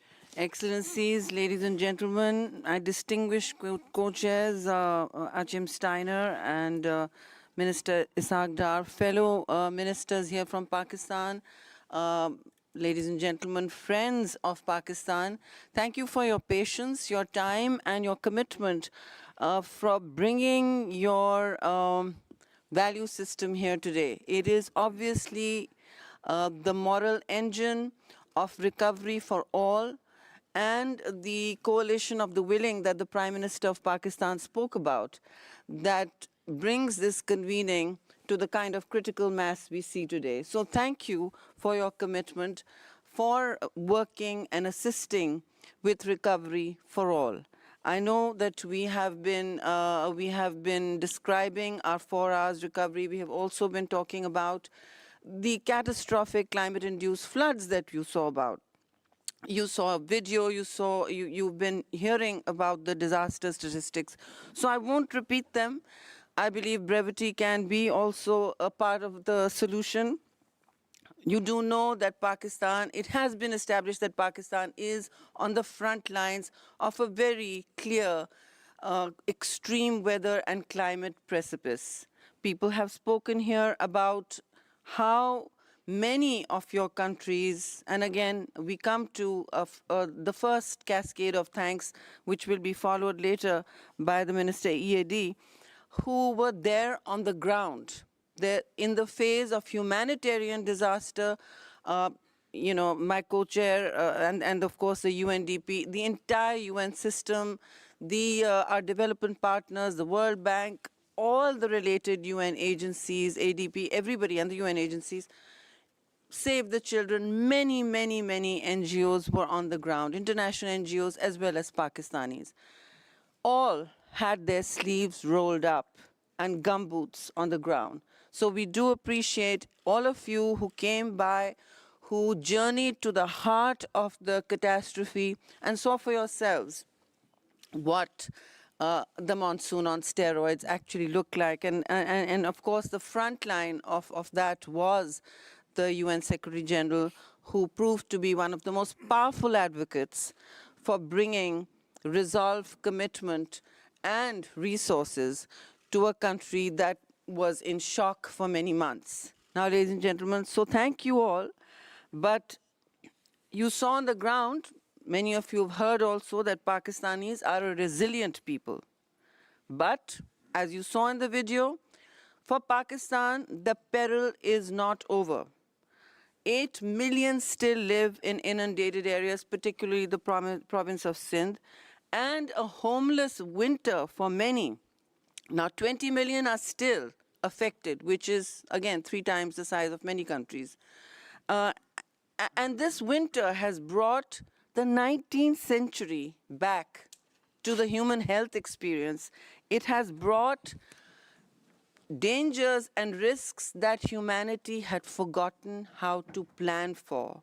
It has brought perils to Pakistan that this century had stopped accounting for. So in this peninsula of human suffering that we all saw, and 33 million certainly is a peninsula of great human tragedy.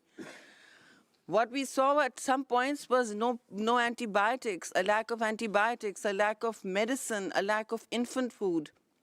These are not things, I'm not talking about cutting edge IT education. I'm talking about the basics of human survival. This, ladies and gentlemen, is a new tidal wave of disasters that are besetting the world, and we need to be very clear. They will not go away by themselves, and they will not, countries who are facing such front lines, the ground zero, as I called it, of climate stress, will not recover on their own. There is no default setting to nature or to human recovery at this scale. You saw the water as it ripped through Pakistan, 1/3 of Pakistan, the magnitude and velocity. It was pulling out huge bridges, built back better, like toothpicks in its fury. So building back better is going to be harder than we planned for and harder than we imagined. We had seen the 2010 flood. It was a great flood. It was called the super floods of Pakistan. Well, it affected 20 million people. So just to put in perspective, this one was 33 million.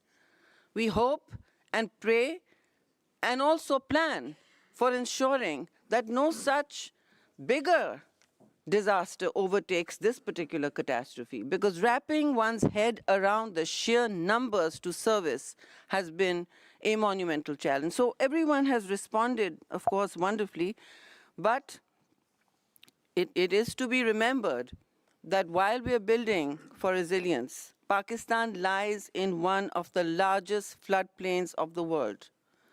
And it has created now the way the topography of certainly of the province of Sindh, whose chief minister is present here, has been transformed probably forever.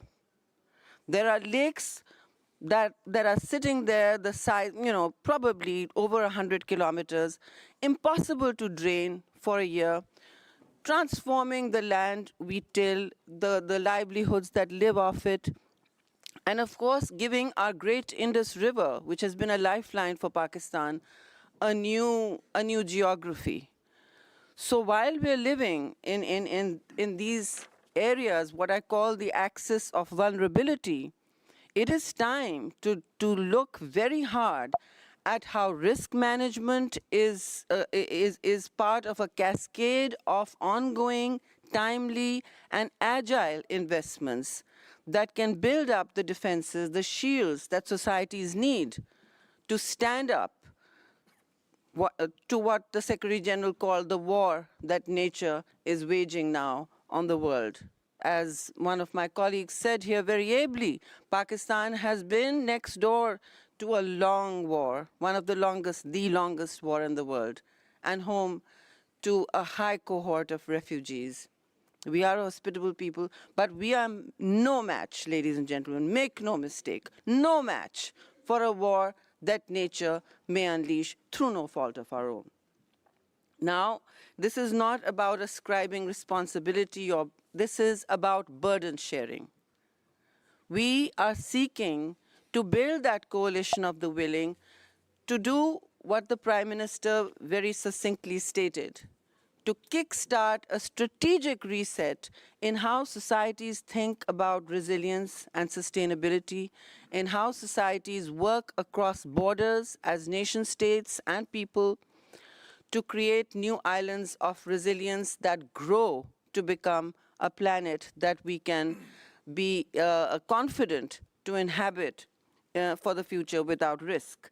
Now, I just want to say that strategic interventions in rebuilding with flood resilience do not mean the $16.3 billion that Minister Essen has spoken to you about are about frontline basic flood resilience and some segues into the storm drains, the large storm drains the country needs, because we need a new architecture of flood resilience, clearly, as well as an old one that needs investment. We have one of the largest man-made irrigation systems in the world.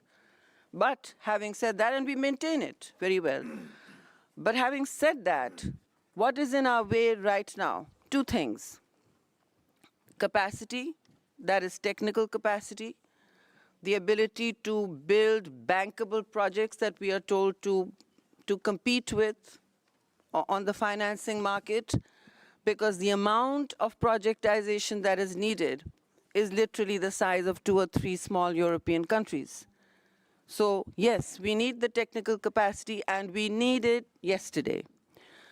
What is going to, I think, swing things for us to kind of make the worm turn, if you like, is an uninterrupted, the second thing needed is uninterrupted supply of funding and resources. Now, when I say uninterrupted, what I mean is when that link is broken in the chain of funding, when a province, when a district, when a people, when a community has to wait, and a project has begun, it is lying there, someone, as we call them, as PC1s on paper, it does not translate into a defense by the next time the disaster rolls round, because the province, then that district, because all adaptation eventually is local, it must be local, it must have feet on the ground, will not catch on or have built that resilience by the time the next summer rolls round.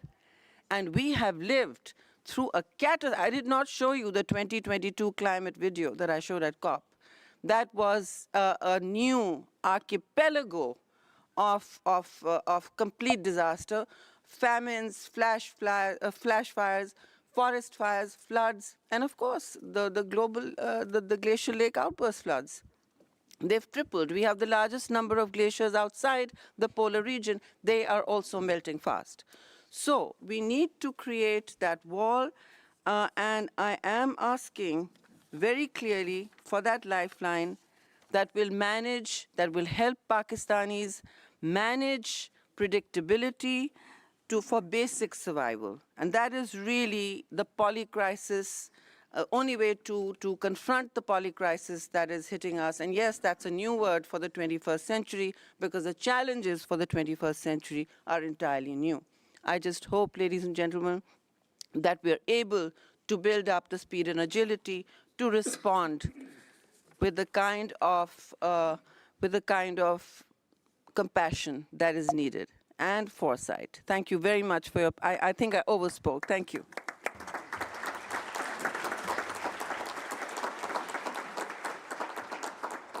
I now request His Excellency, Mr. Ayaz Sadiq, Minister, Economic Affairs Division, Government of Pakistan, to say a few words. Bismillah ar-Rahman ar-Rahim.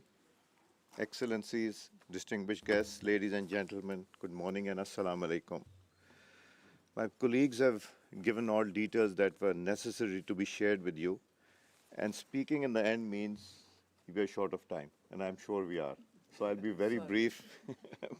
No, not only you, but...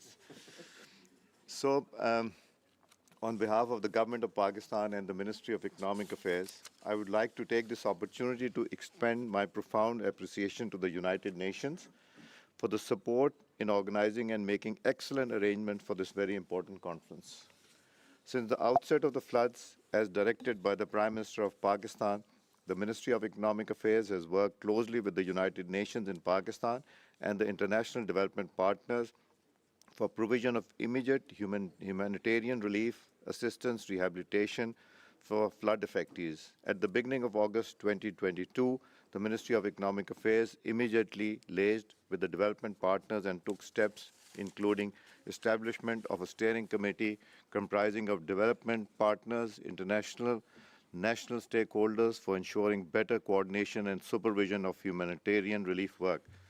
The Ministry of Economic Affairs also organized a donors conference in late August 2022, presided over by the Prime Minister and attended by a large number of development partners, aimed at highlighting Pakistan's immediate relief and rescue needs. Excellencies, our bilateral, multilateral partners have been most forthcoming in their response to Pakistan's call for help. The solid collaboration with our development partners brought forth immediate assistance in various forms, provided relief for millions of the stranded Pakistanis, for which we are grateful. The assistance included cash transfers for the flood-affected people who had lost everything: food, medicine, shelter, clean drinking water, etc.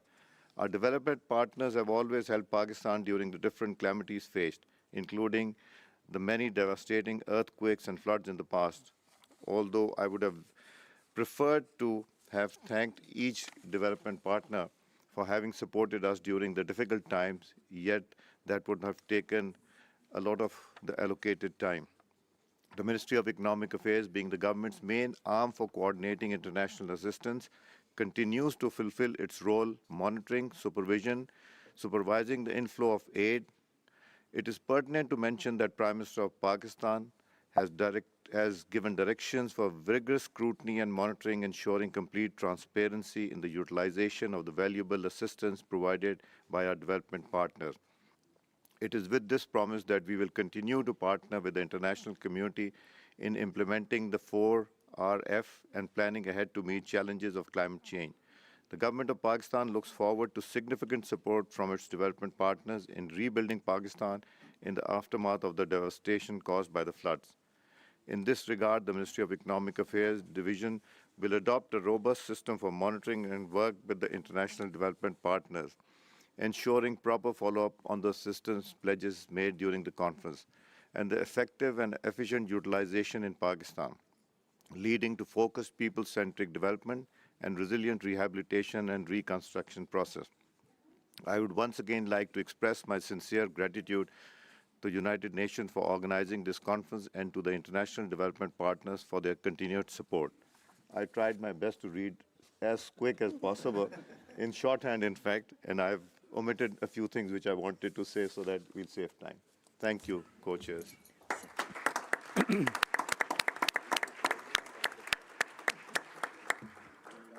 Before I request World Bank President Mr. Martin Reza to say a few words and give closing remarks, I wish to acknowledge and thank him for his very quick arrangement of the round table at the time of annual meetings in Washington last October, post-flood the episode which Pakistan suffered. Thank you, Mr. Reza, once again. Floor is yours for the closing remarks. Thank you. Excellencies, ministers, distinguished participants, thank you, Chair, for giving me the opportunity to offer some brief closing remarks.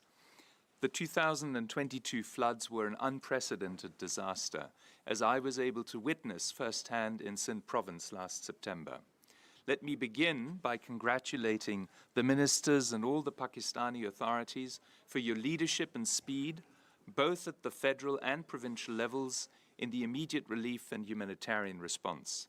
Let me also commend you in how you are planning and framing the massive reconstruction efforts as outlined in the presentation of Honourable Minister Iqbal just now.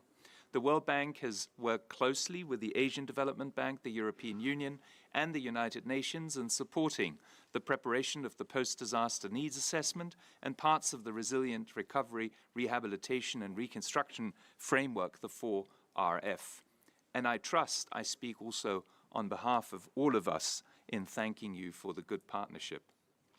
The framework sets out a clearly prioritized and sequenced set of activities over the short, medium, and long term.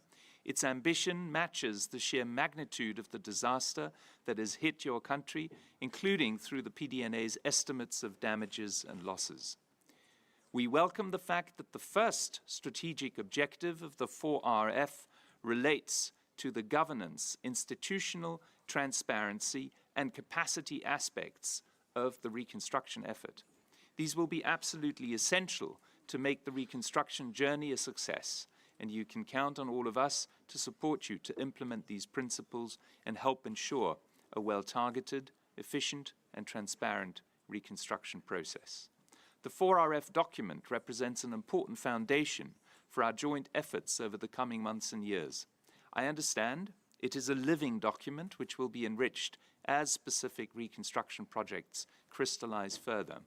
We're pleased that a number of these projects, including in the provinces, have already started and have been designed following the 4RF principles. We also welcome the government of Pakistan's long-term vision to ensure national resilience to climate-induced disasters. The Prime Minister and Honourable Minister Sherry Rahman talked of a strategic reset. Indeed, the costs of doing nothing are just too high. The World Bank's Climate Change Development Report for Pakistan that was launched at COP27 with the participation of the Honourable Minister, thank you for joining us at that event, suggests that the economic losses from extreme heat, flood and air pollution could total 18 to 20% of GDP by 2050. This could wipe out a significant share of Pakistan's economic progress. The poor would be most affected by failure to act, with rural poverty rates at risk of remaining stuck at current high levels of above 30%, even 30 years from now. The 22 floods are a tragic reminder of just these risks. Excellencies, distinguished participants, the 4RF Reconstruction Framework rightly emphasizes the need to ensure macroeconomic stability and sustain related structural reforms, and Minister Dar, you spoke about this. While international financial assistance for reconstruction will be critical, it can only be effective if the economic reform momentum led by your government is maintained. Economic conditions are challenging, not just because of the costs of the floods on GDP and the burden of relief and reconstruction efforts on the budget. High global energy and food prices and a legacy of poor fiscal management add to the burden.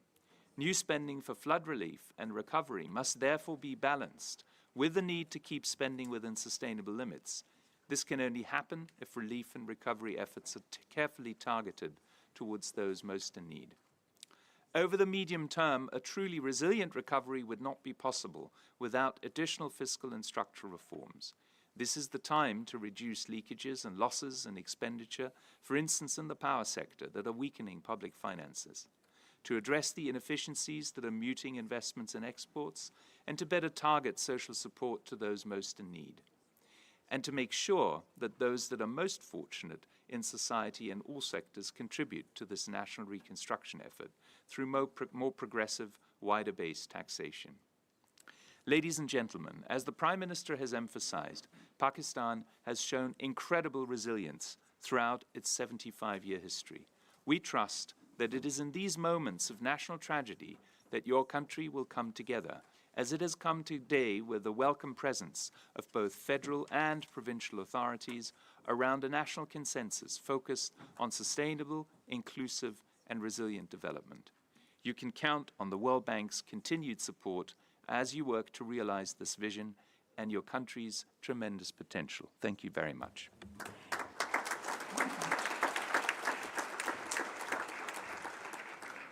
Thank you so much, Mr. Reiser.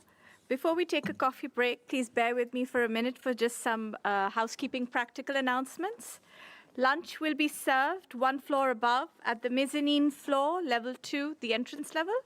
You can avail the lunchtime to also visit room 25, where UN agencies will exhibit materials of their work in Pakistan, and colleagues will be available for any queries. After lunch, at the end of plenary session 2, we will be breaking out into 2 sessions. Provinces, Perspective and Humanitarian Spotlight, which will be in this room, and the second on achieving sustainable climate resilience, showcasing the living Indus, will be held in room 25, and there will be someone to guide you there. Also, as you already know, there are no food or drinks allowed in the conference room. Thank you so much. I now invite you for coffee, which is served right outside this room, and we will be grateful if we could reconvene after 15 minutes. Thank you so much.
Start making calls. Okay. Everyone, we will be starting in 5 minutes.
We will be starting in a minute. Request everyone to please be seated. We will be starting in a minute. बाहर कर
We're about to start. Please take your seats, everyone. We're about to commence. Please take your seats.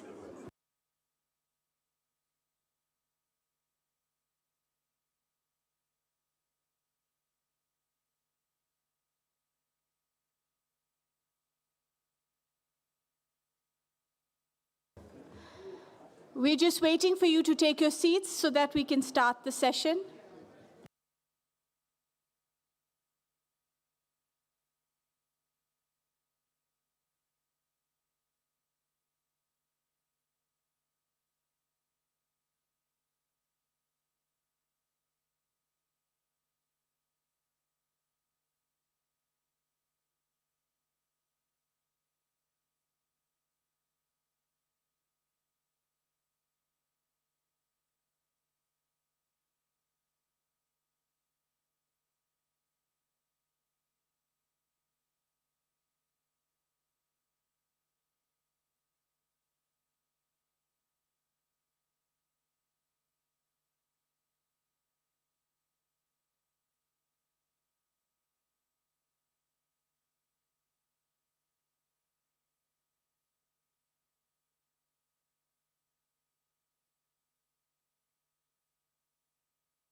Please take your seats. We are now starting the next session.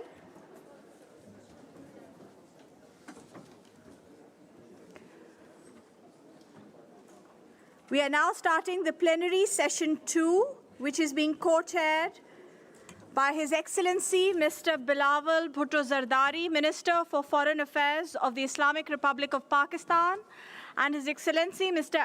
Akeem Steiner, UNDP Administrator.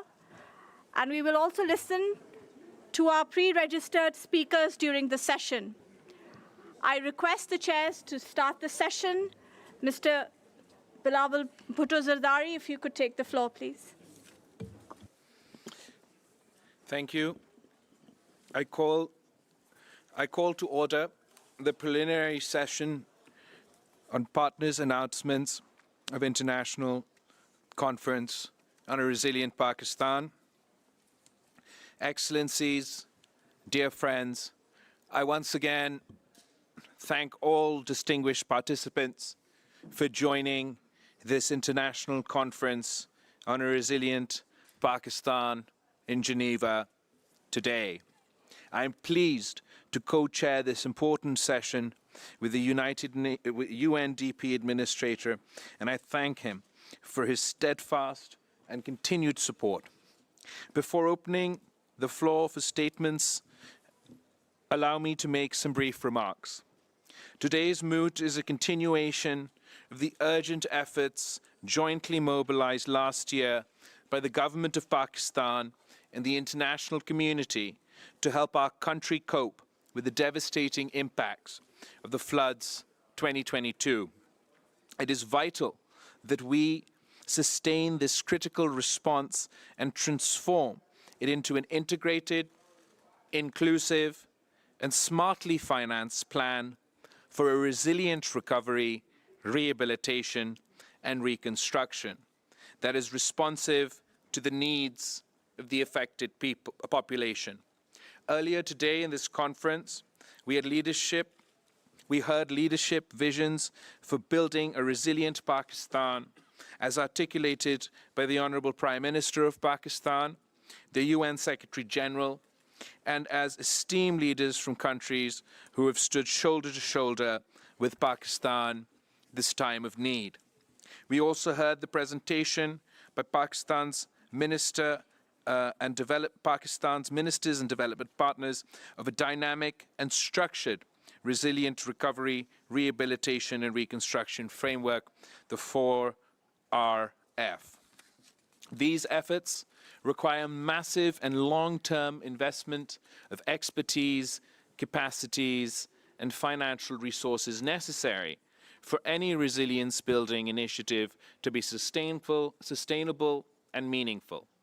The needs on the ground are huge and will require a multi-year effort. I speak here on behalf of the 33 million people who are facing the brunt of this calamity, which immediately caused tremendous loss of life, massive population displacement, and economic damages of over $30 billion. With these few words, I would now open the floor for statements. First, a few housekeeping points. In view of the time and to accommodate everyone, I would request ministers and senior representatives to please limit their interventions to 3 to 4 minutes. Those who have yet to inscribe for the speaking list can do so through the conference secretariat. I now invite the acting Foreign Minister of Uzbekistan to make his statement. Thank you very much. Thank you very much. Your Excellency, Shahbaz Sharif, Prime Minister of Pakistan,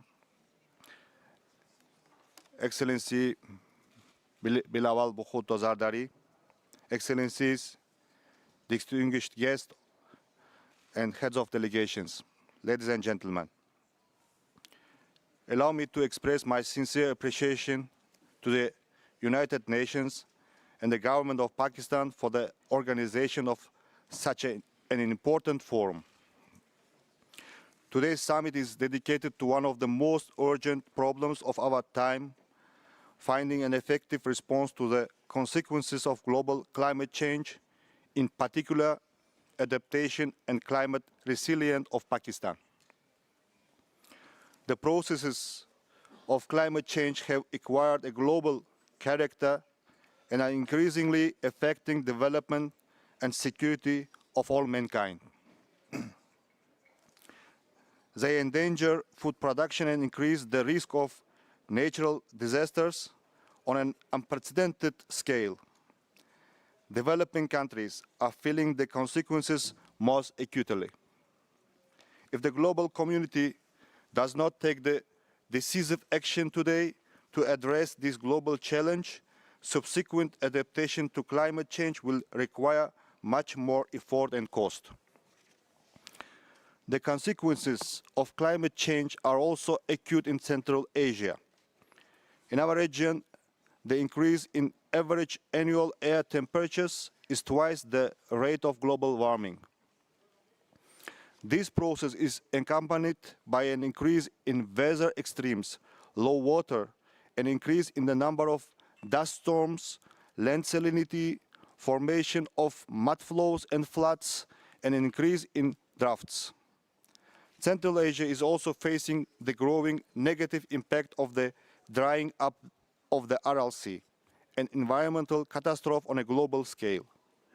Taking this opportunity, I would like to express my sincere gratitude to the United Nations and personally to the Secretary General, Mr. Antonio Guterres, for the constant attention to our region, support of efforts of Central Asian countries aimed at mitigating the effects of climate change. Distinguished summit participants, today Pakistan is facing the severe impact of global climate change. We must not allow a situation where one country is to face alone the consequences of natural disaster of such a massive proportions that the Pakistani people have recently endured. Our common goal is to support the efforts of the government of Pakistan to restore the destroyed infrastructure and agriculture to normalize the livelihoods of millions of families. Uzbekistan, along with other countries, extended a helping hand to the Pakistani people by sending humanitarian aid in September last year. Uzbekistan is ready to continue to provide the necessary assistance to the fraternal people of Pakistan, including in close cooperation with the UN agencies. Dear participants, Uzbekistan consistently stands for the intensification of interregional dynamics of cooperation to strengthen the resilience of all countries in the face of modern challenges. The head of our state put forward an initiative to develop economic and transport connectivity between Central and South Asia, which is aimed at ensuring sustainable development, economic growth, and achieving prosperity of the vast region. This initiative provides for the establishment of a modern, efficient, and safe transport and logistics infrastructure in Central Asia and South Asia. Its key element is the Termiz Mazar-e-Sharif Kabul-Peshawar railway project, the construction of which will make it possible to implement the transit potential of the two regions and form the shortest route and significantly reduce the time and cost of transporting goods between South Asia and Europe. The launch of this corridor will create a powerful platform for achieving inclusive economic development in the Central Asia and the South Asian countries, including Afghanistan and Pakistan. Dear friends, Uzbekistan pays the most serious attention to the issues of combating climate change, protecting the environment and biodiversity. In this regard, I would like to highlight the important initiatives of the head of Uzbekistan to combat climate change and ensure safe and sustainable development. Under the Paris Agreement, Uzbekistan has committed itself to reducing greenhouse gas emissions per unit of GDP by 35% by 2030. We are planning by 2030 to double energy efficiency of the economy and to ensure the share of renewable energy to at least 25%. Uzbekistan is taking decisive measures to resolve the RLC crisis. Over the past 5 years, more than 1.7 million hectares of forest plantations have been planted on the dried bottom of the RLC. And by 2026, we want to increase this number up to 2.5 million hectares, or 80% of the territory.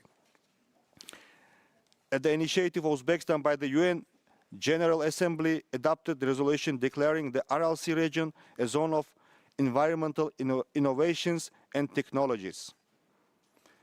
Dear conference participants, it is obvious that no country can avoid global risks and challenges or cope with them alone. Effective international cooperation is essential for countries facing natural disasters. I would like to wish successful and productive work to all of the participants of this summit. And of course, I would like to ask that all participants, all delegations of all countries, together with all international community, to pay more attention to the today's important issue, which will be, I think, very, very resultative and positive. Thank you for your attention.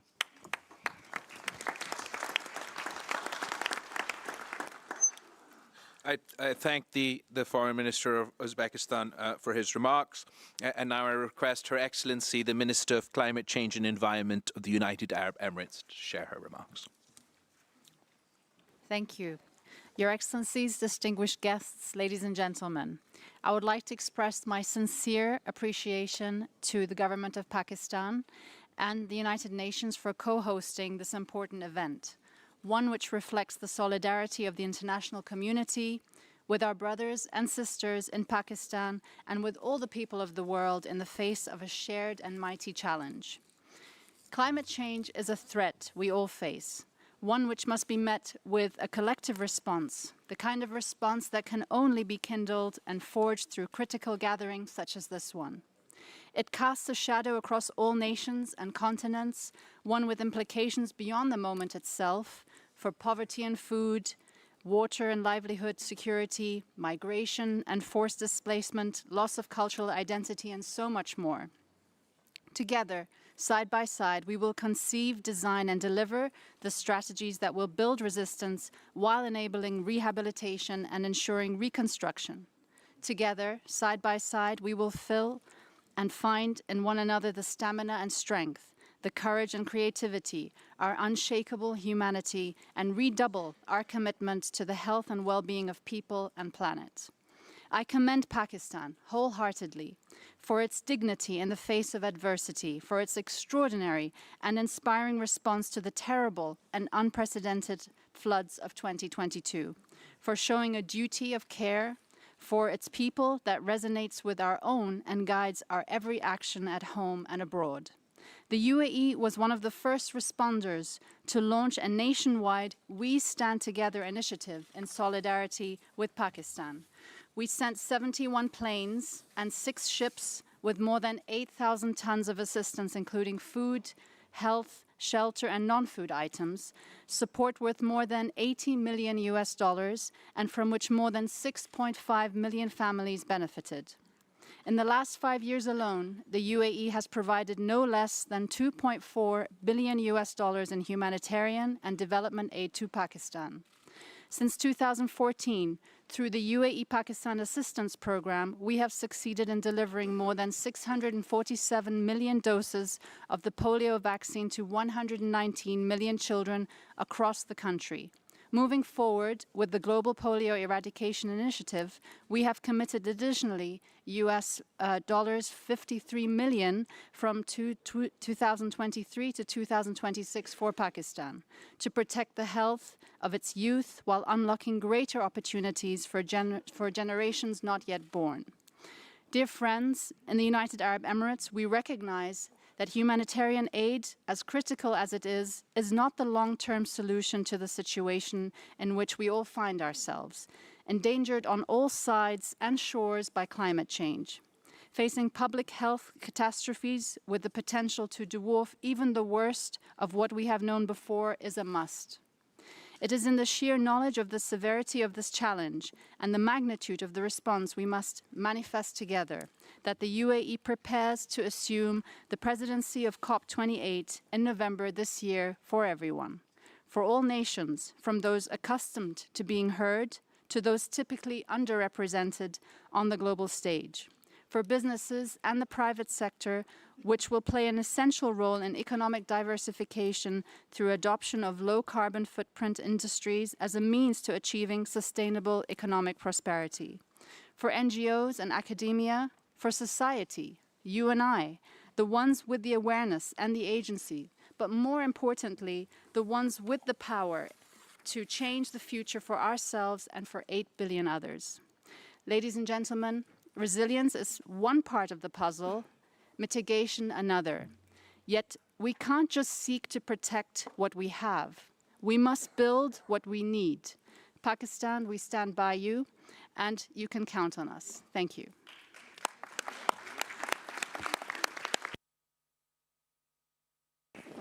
I thank you for your statement. I now call on His Excellency, the Minister for Climate Crisis and Civil Protection of Greece, to make his remarks. Thank you, dear Chairman, dear Prime Minister of Pakistan, dear colleagues, ladies and gentlemen. First, let me commend the United Nations, and in particular Secretary General Antonio Guterres and the government of Pakistan for their initiative to call for this international conference on climate resilient Pakistan. This important event is a unique opportunity to pave the way for a collective and concrete international action in the aftermath of the devastating floods that hit Pakistan last summer. On behalf of Prime Minister Kyriakos Mitsotakis and the Greek government, I would like to express our solidarity to the people of Pakistan. Our thoughts are with the families of those who lost their lives and with all the victims of this tragedy. Greece is committed to assisting the people of Pakistan bilaterally and through the European Union's instruments. Following the devastating floods in Pakistan, our government mobilized its mechanism and offer in-kind humanitarian assistance through the European Union Civil Protection Mechanism. We also sent a civil protection expert as part of the EU civil protection team that was deployed in Pakistan. The catastrophic floods in Pakistan is a harsh reminder of the crucial need for international cooperation and action to tackle the effects of climate change, of climate crisis. And it's an urgent call to enhance our prevention policies and measures, to invest more on making our countries and communities resilient to natural disasters. This was one of the main conclusions reached during the recent meeting in Athens of the European Forum for Disaster Risk Reduction, co-organized between the Greek government and the UN Office for Disaster Risk Reduction. No doubt, there is a correlation between the worsening climate crisis and the increasingly violent weather phenomena, which have an enormous impact on every aspect of our lives and societies. One thing, dear colleagues, is absolutely clear. No country alone can respond effectively to the climate crisis and its consequences. The recent record high temperatures in Europe and the record low temperatures in the United States is yet another proof of the hard reality. Climate crisis is here. It's not fake news. Therefore, enhanced multilateral action and cooperation is essential. A major lesson learned from natural disasters of this magnitude is that we must adopt a different emergency mentality. This is imperative to be able to respond swiftly and effectively. Dear colleagues, business as usual is not sustainable, is not a solution. Therefore, we must reevaluate and reinforce our prevention and response structures and mechanisms for a timely and effective response to severe phenomena on a national level, but also on a global level. Greece, as one of the countries really most prone to natural disasters, maybe the most prone in Europe, is a strong advocate of resilience building. And we are working closely with the UN and with our EU partners and EU institutions to enhance the prevention and response mechanisms to natural disasters to enhance resilience. Once again, on behalf of Greek government, let me repeat that we stand by the people and the government of Pakistan in their efforts to overcome the huge challenges they face. We support all efforts to help make Pakistan a climate resilient country. Thank you so much for your attention.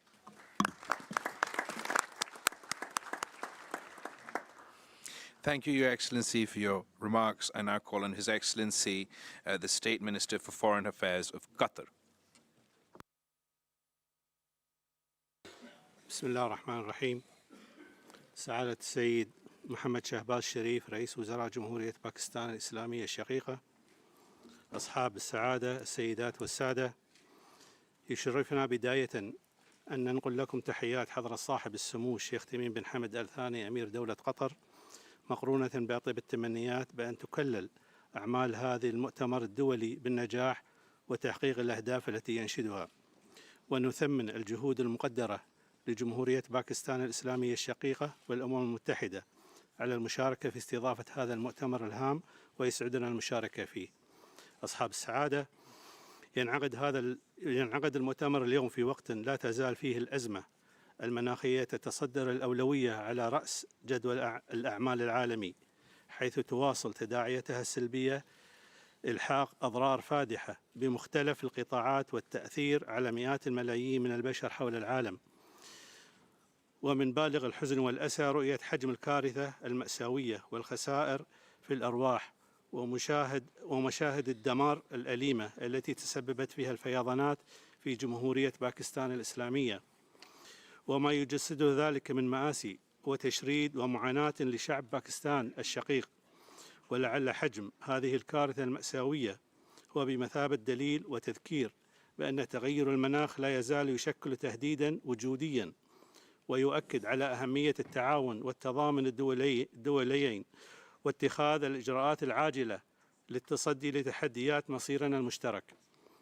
ونغتنم هذه الفرصة لنثني على دور والاستجابة الجديرة بالثناء لحكومة وشعب باكستان والمساعي القيمة التي تبذلها الأمم المتحدة وجميع الجهات الفاعلة في المجال الإنساني لتلبية الاحتياجات العاجلة.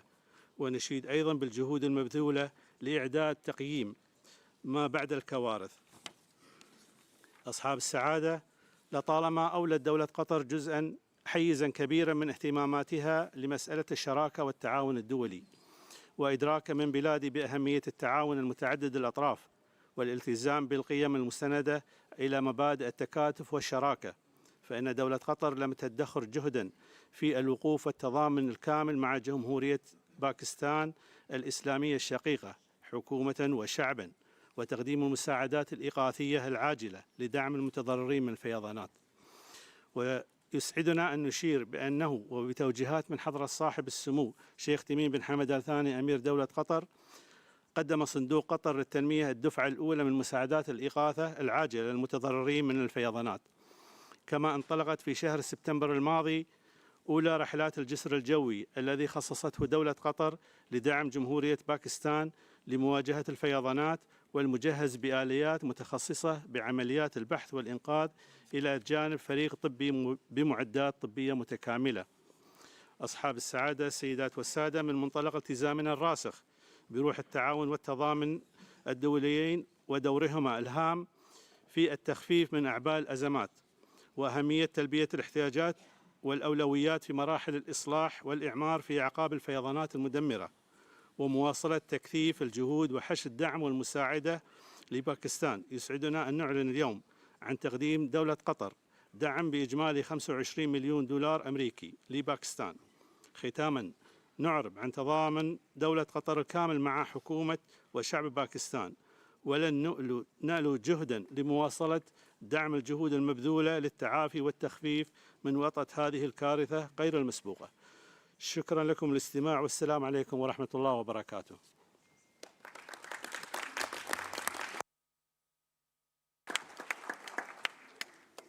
I thank His Excellency the State Minister for Foreign Affairs of Qatar. And now I request Dr. Mohammed Al-Jasir, President of the Islamic Development Bank, to make his statement.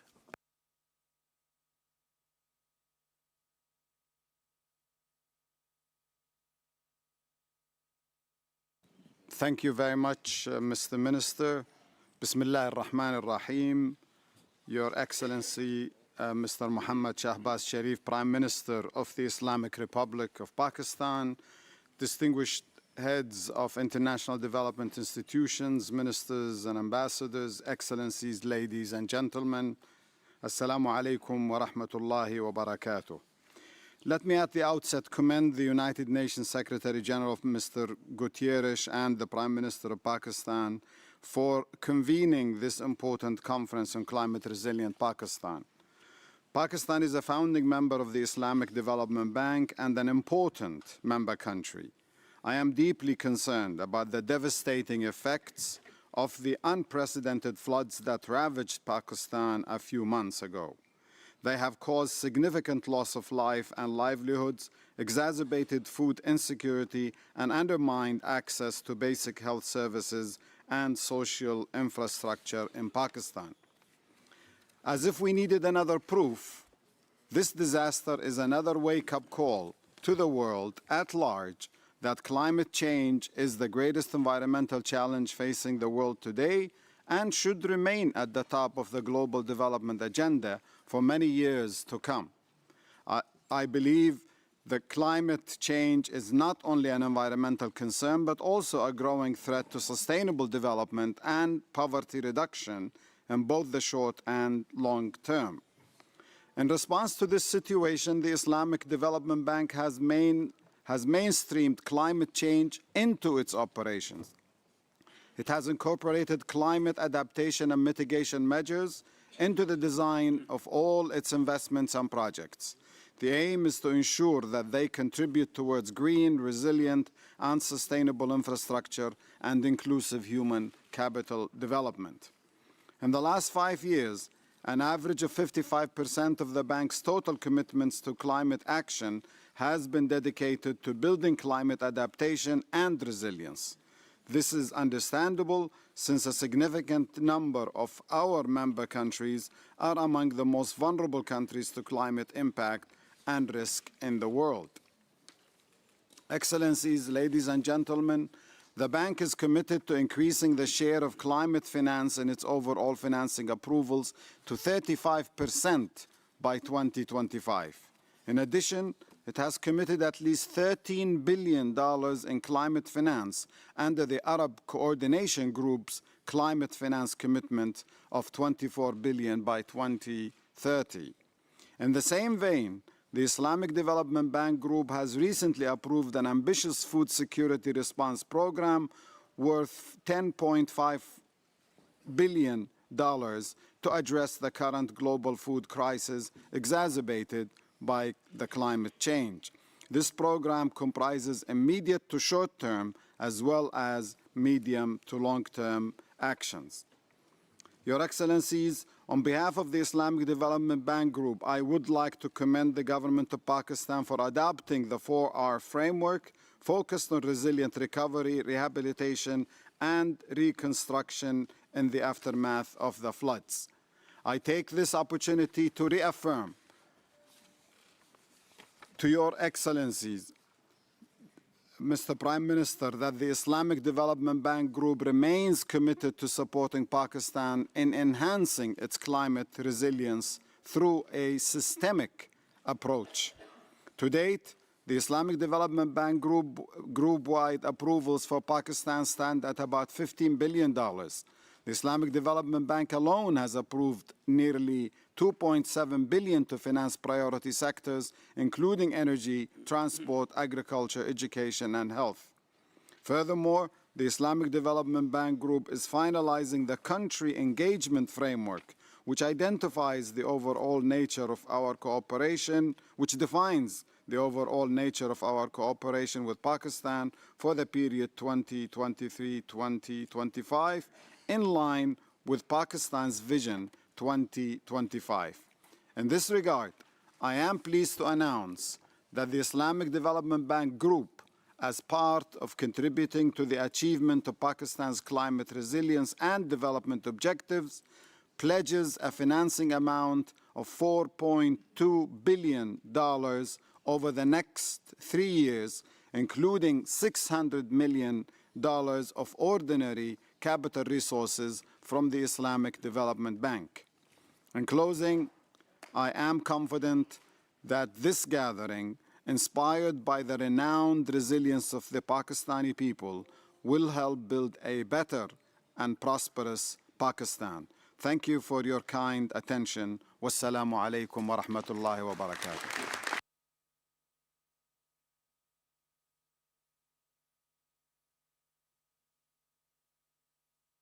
I thank the President of the Islamic Development Bank for his announcement. I now request my co-chair, the UNDP Administrator, Mr. Steiner, to assume his role. The Prime Minister. Brother Excellency, my brother President, Islamic Development Bank, thank you very much for your wonderful contribution towards our program to make our infrastructure resilient and strong. For this $4.2 billion worth announcement is very heartening and it's very encouraging.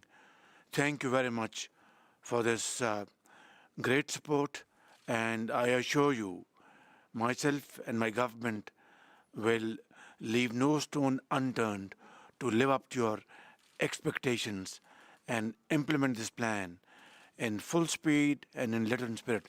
Shukran jazilan.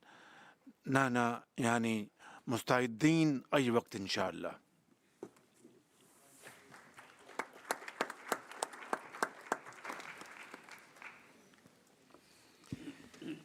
Prime Minister, and to my dear colleague also, Minister Zardari, let me quickly move on the list, but also to recognize that the announcement shows how many friends Pakistan has, and that list will continue to grow. And it is now my pleasure to invite Jochen Flassbart, State Secretary of Economic Cooperation and Development of the Federal Republic of Germany.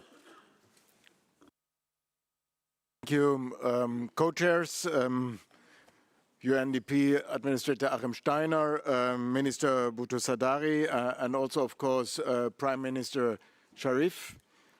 At the outset, let me say how much Germany appreciates that you, Prime Minister, together with the UN Secretary General, launched this meeting. It's absolutely important, and I want to even more applaud the title you gave the conference, Climate Resilient Pakistan, and that is what it is all about. And also your recovery plan, which is the 4 Rs, is exactly what we love to support. Ladies and gentlemen, and again, dear Prime Minister, it was when I took office 1 year ago, my first visit was to your country.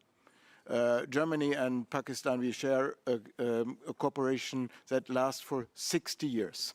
And I was very impressed what I saw in your countries, the projects we are running there on health, on social security, and also on climate cooperation.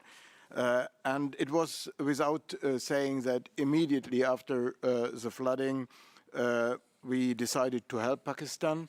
My minister, Svenja Schulze, had a phone call with Sherry Riemann, and on the spot we decided to provide the first millions to meet the first challenges of this monster disaster.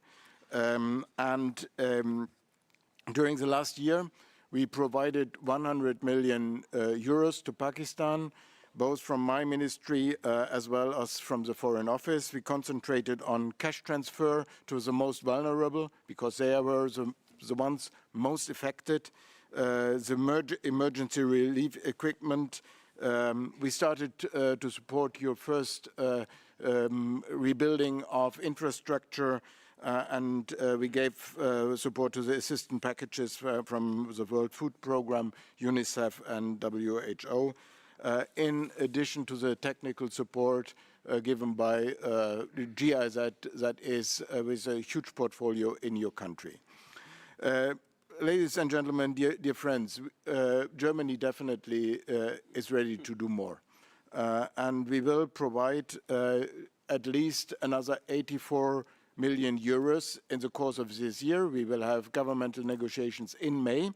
And we will link this support to the climate resilient support scheme of Pakistan. We want to go beyond that. We have a running portfolio of 800 million euros in Pakistan. And together with your government, we want to check whatever we can do to mainstream this running portfolio with 4RF. As President Macron said, Germany also wants to make the IFIs, the international finance institutions, more instrumental for the supporting not only your country but also other countries to cope with climate change. Germany started together with others a reform process at the World Bank to focus more on global public goods, and as others said, we are also supporting the Bridgetown initiative to leverage climate finance. Coming to the end, colleagues, let me put the situation in Pakistan in a context of the global climate risk and loss and damage, the issue we discussed in Sharm el-Sheikh and made a serious decision about it. Germany launched last year the Global Climate Risk Shield, and that together with the V20, and Pakistan was pioneering on that. Sometimes I was asked, what is this Global Climate Risk Shield about? And let me put it in a nutshell.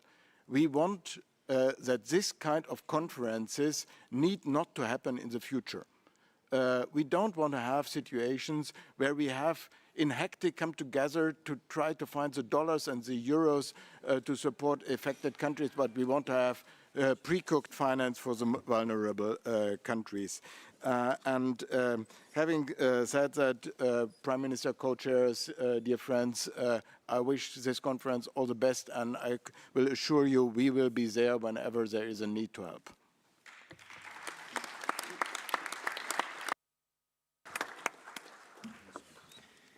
Thank you very much to Jochen Flassbart. And let me now invite my dear colleague Martin Reiser in his capacity not only as the colleagues that helped Pakistan with preparing the PDNA, but now in his capacity as Regional Vice President of the World Bank and a key investor in this 4RF framework. Martin.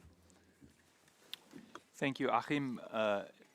Your Excellency, Prime Minister Sharif, Your Excellency, Minister of Foreign Affairs, Bhutto Zardari, distinguished participants, in the name of the World Bank Group, I would like to thank the government of Pakistan and the United Nations for convening us today at this critical time for the people of Pakistan, and to the government of Switzerland for hosting us. I spoke in the previous session, so I can be brief here. We've come here to collectively find solutions to support the Pakistani people to rebuild their lives after this disaster, and to support the government of Pakistan to implement its resilient recovery and reconstruction framework. As we meet here today, hundreds of thousands of people are still living in makeshift shelters. This recovery will need a collective, persistent and coordinated effort, which will require all of us to think differently. A disaster of this magnitude cannot be addressed through business as usual approaches, and I think the interventions of the government of Pakistan at this conference today demonstrate that you are looking at this as a strategic reset. I would like to commend your leadership, Prime Minister, and the leadership of all of your ministers in this effort. But this conference also comes at a time when countries around the world, including Pakistan's partners, are themselves facing the impacts of global economic challenges. At the same time, the increasing frequency of natural and human-made crises are testing the ability of the international community to respond. The World Bank has worked closely with the government of Pakistan, both at the federal and provincial levels. For the immediate relief, US dollars 357 million were repurposed from the existing portfolio, supporting cash transfers, the procurement of tents and emergency needs, as well as small, urgent rehabilitation works. Another 258 million were mobilized from existing projects for the reconstruction, totaling 615 million of repurposed funds. On December 19th, 2022, 5 projects with a total value of US $1.7 billion were approved by the World Bank Board. From this amount, about 1.3 billion will directly contribute to supporting the recovery, rehabilitation, and reconstruction processes. These operations, some prepared under emergency procedures, are aligned with the priorities and principles outlined in the government 4RF Reconstruction Framework. Finally, subject to preparation, readiness, and authorizing environment, we expect our remaining pipeline for the year to include projects in Balochistan, Khyber Pakhtunkhwa, and Punjab that will bring additional resources to support the reconstruction across all affected districts of the country. Altogether, the World Bank's contribution to the reconstruction should add up to at least $2 billion US, not including what was already allocated for the immediate relief phase. This represents around 12% of the PDNA's estimated needs of about 16.3 billion. We will work closely with the federal and provincial authorities to ensure that resources are spent efficiently so they reach those that have been hit the hardest, including through supporting systems to enhance transparency, accountability, and the analytical capabilities to assess the targeting of resources and their efficient use. We welcome the efforts of other international partners who have taken similar steps to come forward with support for both the ongoing humanitarian crisis as well as the reconstruction program.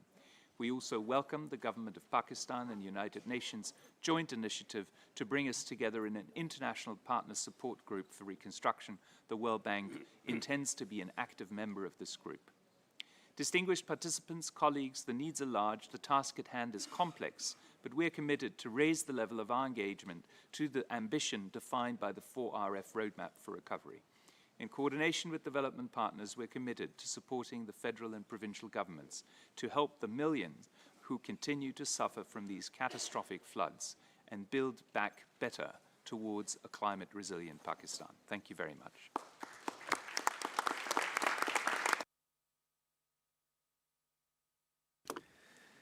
Thank you very much to Martin Reiser and the commitments by the World Bank, another significant step towards getting the 4RF on the road, so to speak. It's now my pleasure to invite His Excellency Ambassador Luo Zhouyi, the Chairman of China International Development Cooperation Agency. Your Excellency, you have the floor. Chairman.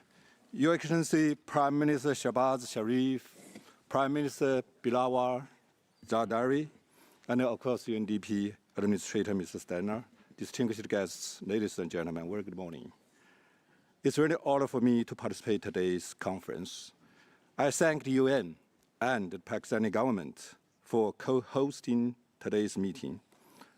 Facing the current difficult situation caused by super floods in Pakistan, UNSG and his colleagues, administrator from UNDP, have played a very active role in mobilizing the international community to help Pakistan. Solidarity and cooperation from this movement for the UN family members are of crucial importance at this moment. We appreciate Prime Minister Shahbaz Sharif, who has shown his strong leadership and great encouragement to lead the Pakistani government and people for combating disasters, overcoming difficulties, rebuild their homeland. We're happy to see that remarkable progress has been achieved in disaster relief and reconstruction by joint efforts from Pakistani side and international community. We also recognize that considering the superfloods damage, it does take a long way to reach the 4RF. The Chinese government and people are sharing same sentiments and standing firmly with the Pakistani people. In the wake of the flood, Chinese leaders sent the messages of condolence, expressed the solidarity and support. We have provided a lot of emergency material assistance, including tents and food, which were urgently needed by disaster area people. They were transferred by land, air, and sea immediately. We sent a medical expert team and a disaster evaluation team during Prime Minister's official trip to China in early November last year. Cooperation in reconstruction was one of the major topics between President Xi Jinping and His Excellency Prime Minister. Just 4 days ago, China's Premier Li Keqiang made a phone conversation with Your Excellency Prime Minister Sharif Shahbaz. Friends, I would like to share my vision as follows. First, on behalf of the Chinese government, I'm happy to grant another 100 million US bucks for reconstruction programs through bilateral channels to support the 4RF. We have already provided nearly 200 million US dollars for flood relief and reconstruction, ranking top among the donors. We have also carried out projects including smart geology, rehabilitation, housing, and mobile medical vehicles. Secondly, regarding the technical assistance, from 2023 to 2025, we plan to train 1,000 technical staff and officials focusing on disaster prevention and management. We will continue to provide real-time weather and disaster early warning service. We have provided a post-disaster assessment report after Chinese experts visit to disaster sites in Pakistan. We'll be happy to share our experience in reconstruction and engage with Pakistani officials in this regard. We are also considering setting up a South Asia disaster relief supply service reserves. Thirdly, we are willing to join the international partners support group. If necessary, we will be happy to host the relevant group meeting. Firstly, we urge the international community and UN members to continue to join hands with Pakistani. President Xi Jinping proposed the Global Development Initiative, GDI, in 2021. The GDI aims at synergizing with the 2030 Agenda for Sustainable Development. To implement the GDI, we established the Global Development and South-South Cooperation Fund, also for $4 billion bucks. We have cooperated with the relevant UN agencies to use this fund for Pakistan reconstruction. Recent days, we just passed through procedures 2 projects in Balochistan. We welcome more project application from UN agencies and the Pakistani side. The superfloods in Pakistan is driven by extreme climate. China has announced the targets of achieving carbon peaking before 2030 and carbon neutrality before 2060. As the host country, China has made our own contribution to the outcomes of the COP15. The international community, especially developed countries, have special obligation to help Pakistan to overcome the flood disaster caused by extreme climate. Developed countries have not yet to deliver on their promise of mobilizing 100 billion US bucks per year for climate action in developing countries, and to offer a roadmap for doubling adaptation finance. Global climate governance remains an up task. Friends, last but not least, we really wish the Pakistani people rebuild their beautiful homeland and reach the ambitions for RF at early date. I wish the conference a success. Thank you.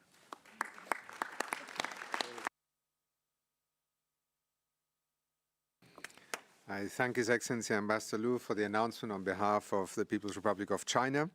And it is now my pleasure to invite His Excellency Mr. Andrew Mitchell, Minister of State in the Foreign, Commonwealth and Development Office. Minister, welcome.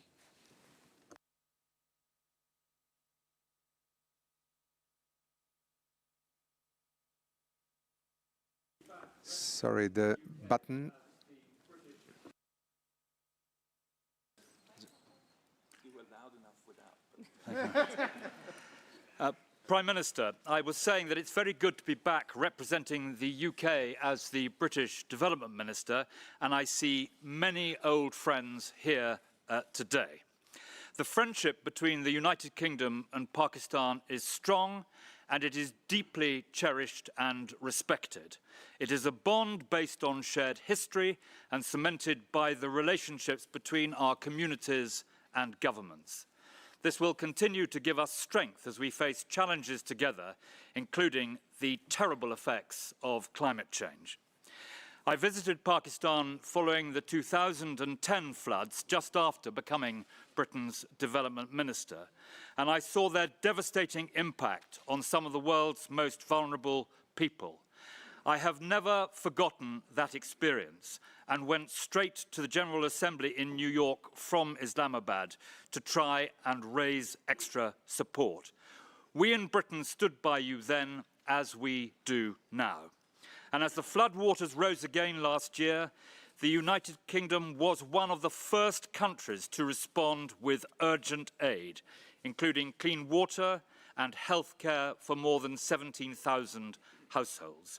We will continue to stand by you, Prime Minister, as you recover and rebuild from this unprecedented disaster. The UK has committed £26.5 million to reach up to 1.4 million people with life-saving assistance. On top of that, we have redirected significant sums towards education and healthcare needs in response to the flooding and supporting more effective planning and response by key government departments. This will help support 20,000 students to return to school and 170,000 people to access health service. And the British people throughout the whole of our country have demonstrated their generosity and compassion, raising voluntarily £40 million for the Disasters Emergency Committee appeal, with the government matching £5 million of this with additional taxpayers' funds. I have seen firsthand the fundraising efforts across the UK, and the British Pakistani diaspora have been particularly generous, as I've seen as a Member of Parliament in the Birmingham area, where the Pakistani community is so well represented and makes such a significant contribution to our national life.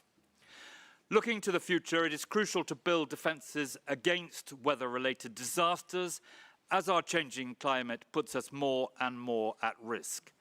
And this is why the UK will help Pakistan to build back stronger, with more resilient infrastructure and an economy that can withstand shocks, with communities well prepared for the impacts of climate change, and with the climate finance necessary to support these efforts.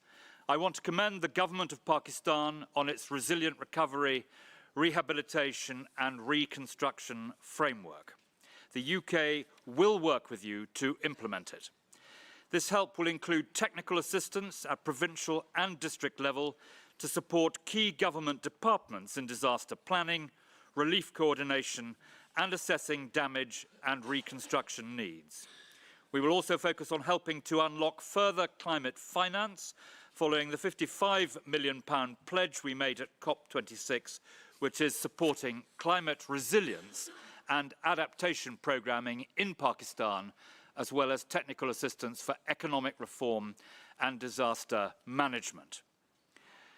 Economically, this is a challenging time for Pakistan, and I want to encourage the government to stick with its programme of macroeconomic reform and to swiftly conclude the 9th review of the IMF programme. This is vital, not only to create the fiscal room for the government's own contribution to reconstruction, but to help ensure confidence amongst partners and investors around the world.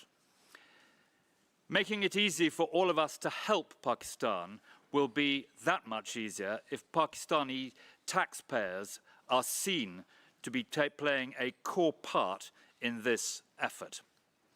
This conference provides an important opportunity for the international community to come together, as we have today, to forge a new partnership with the government of Pakistan to build its climate resilience.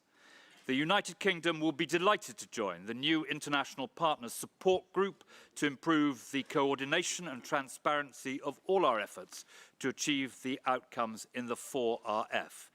And ensure that the major international efforts underway, for example, the Bridgetown Initiative, are brought to bear to help Pakistan at this incredibly difficult time. Thank you.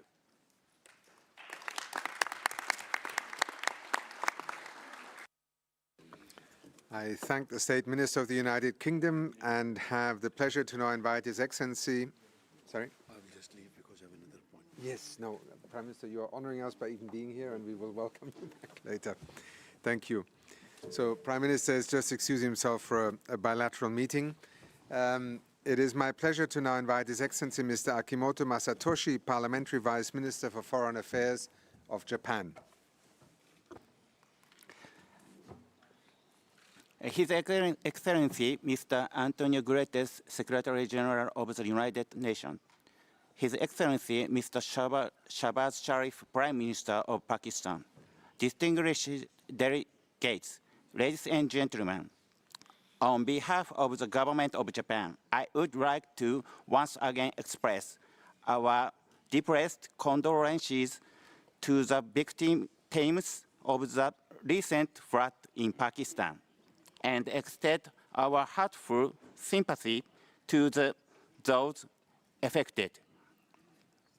特に1700人以上の命が失われたうち3分の1がパキスタンの将来を担うべき子どもたちであったと聞いており、心が大変痛みます。本会合開催のために尽力されたパキスタン政府及び国連をはじめとする各機関すべての関係者に敬意を表します。被災者が一刻も早く元通りの生活に復帰できるよう、日本としてパキスタン及び国際社会と緊密に連携していく所存です。議長、日本は洪水発生以降、人間の安全保障を推進する観点から、一日も早い復旧に向けてパキスタンに対して支援を実施してまいりました。第一に、JICA を通じ、緊急援助物資として、テント700個およびプラスチックシート330枚の供与を行いました。第2に、国際機関を通じて食料、シェルター、マット、毛布などの非食料援助物資、保健、医療、水、衛生等の分野において700万ドルの緊急無償資金協力を実施しています。第3に、日本の NGO を通じ、水、衛生、食料、栄養等の分野において、約150万ドルの政府資金を展開し、被災者支援を行いました。第4に、PDNA の調整過程にあたり、日本の防災分野における経験を共有するため、河川管理及び防災を専門とする JICA 専門家を同協議会に参画させてまいりました。このように我が国は緊急フェーズから資金的支援、物資支援及び幅広い人的貢献を組み合わせた継続的な支援を実施してきています。議長、日本はアジアの友好として今後も被害を受けたパキスタンの人々に寄り添いながら、パキスタンの復興とさらなる発展のために協力を行っていく所存です。具体的には、国内手続きを前提としたものではありますが、パキスタンの重要性及び PDNA を踏まえ、日本は2023年以降も復興フェーズの追加支援として、パキスタンの復興に欠かせない防災、保健、医療、農業分野を含め、約7700万ドル規模の支援を行っていくことをここに表明をいたします。第一に、パキスタンの人々を災害から守る防災についてです。日本は、ビルドバックベターの実現のもと、災害に強い国づくりを図るため、パキスタンにおける気象レーダーの整備や防災管理計画を更新するための国家防災計画更新に向けた技術支援プロジェクトを実施中ですが、今般の洪水を受け実施された PDNA を踏まえ、効率的な堤防管理のための能力向上プロジェクトを案件化して採択をいたしました。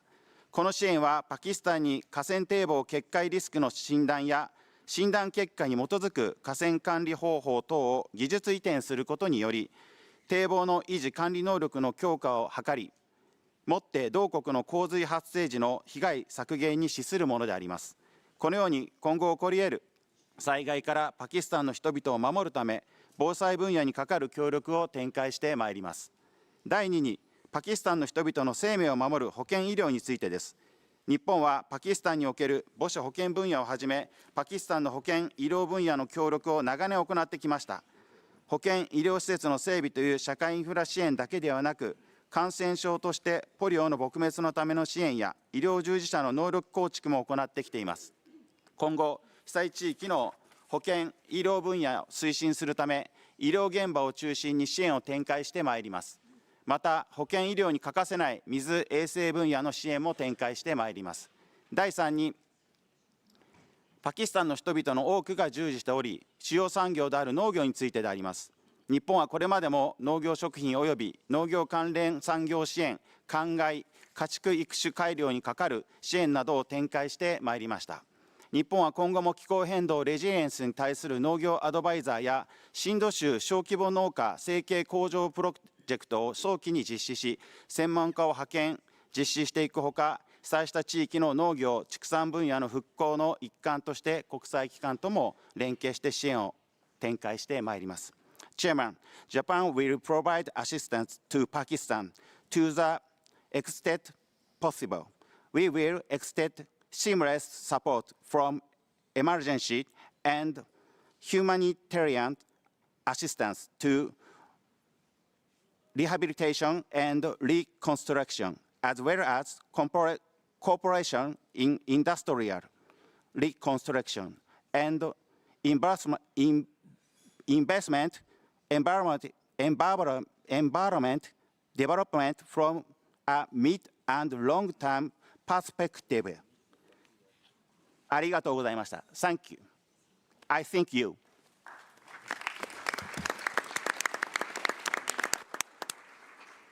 Thank you so much, Your Excellency. Before I invite the next speaker, I just want to note that we have more than 30 more speakers, and we would like to accommodate all speakers, but in order to do so, I would request that speakers be kind enough to deliver as concise remarks as possible. I would now like to invite Her Excellency, the Deputy Administrator of USAID. Thank you. Thank you so much to the UN for convening us here today, and thank you, Foreign Minister Zardari, and to all of our partners who have joined here today in support of the Pakistani people. This morning's sessions have provided a stark reminder of the lasting impacts of the 2022 floods. When the flooding began, the United States government jumped into action to support the Pakistani people. In early September, we deployed a disaster response team to quickly provide humanitarian assistance, partnering with the U.S. military to establish an air bridge that delivered nearly 630 metric tons of critical relief supplies to the hardest hit areas. We provided support to flood-affected Afghan refugees and Pakistani host community members, and the American people generously donated tens of millions of dollars for the relief effort. During relief operations, several senior U.S. officials and members of Congress traveled to flood-affected areas. Administrator Samantha Power and members of our team oversaw the U.S. response from Sindh province, where they witnessed the flood's impact on Pakistani communities firsthand. Administrator Power's message then, and my message today, is simply this: the United States stands with the people of Pakistan and remains committed to helping the country recover from this devastating flood. We know that the needs of flood-affected communities go beyond the one-time provision of emergency assistance. The United States continues to work closely with community leaders, government officials, and the private sector to respond to the 2022 floods and other climate-related natural disasters. Just as we did after the 2005 earthquake and the 2010-2011 superfloods, the United States will continue to partner with Pakistan in times of need and work to boost resilience and strengthen Pakistan's response and recovery systems in the face of recurrent disasters. The benefits of our long-standing partnership are clear. In Sindh province, schools constructed with USAID support after the floods of 2010-2011 were not only able to withstand the effects of the 2022 floods, but also served as shelters in some of the hardest hit areas. The U.S.-constructed Jacobabad Institute of Medical Sciences was able to continue providing desperately needed health services in the aftermath of the most recent floods. And the Tarbela and Gomalzam dams, built with U.S. support, were instrumental in alleviating flooding impacts by absorbing initial floodwaters in their catchment areas. In 2022 alone, the United States provided over $100 million to support immediate flood relief efforts, disaster resilience, and food security needs, as well as financing for relief logistics. Today, I'm pleased to announce that the United States is pledging an additional $100 million of recovery funding, bringing the U.S. government's total contribution to more than $200 million since the middle of August. The new funding will help strengthen climate-smart agriculture and food security systems, scale up essential health services in flood-affected communities, and expedite a return to learning among marginalized populations, particularly girls. It will also help our Pakistani partners make critical investments in protection and citizen response governance, disease surveillance, economic growth, clean energy, and reconstruction of damaged infrastructure, including drainage infrastructure, law enforcement facilities, and courthouses. We appreciate the steps the Pakistani government has been taking in coordination with international partners to identify and prioritize its recovery needs, objectives, and next steps. The U.S. will continue to support our partners on the ground and across the government to build back better toward a more climate-resilient future for the people of Pakistan. Today, the United States is supporting Pakistan as it strengthens climate resilience, pursues energy transformation, and fosters inclusive economic growth, including through initiatives relating to agriculture, energy, water, and more. We're eager to continue building a U.S.-Pakistan Green Alliance to help jointly meet the climate, economic, energy, agriculture, and water challenges of the future.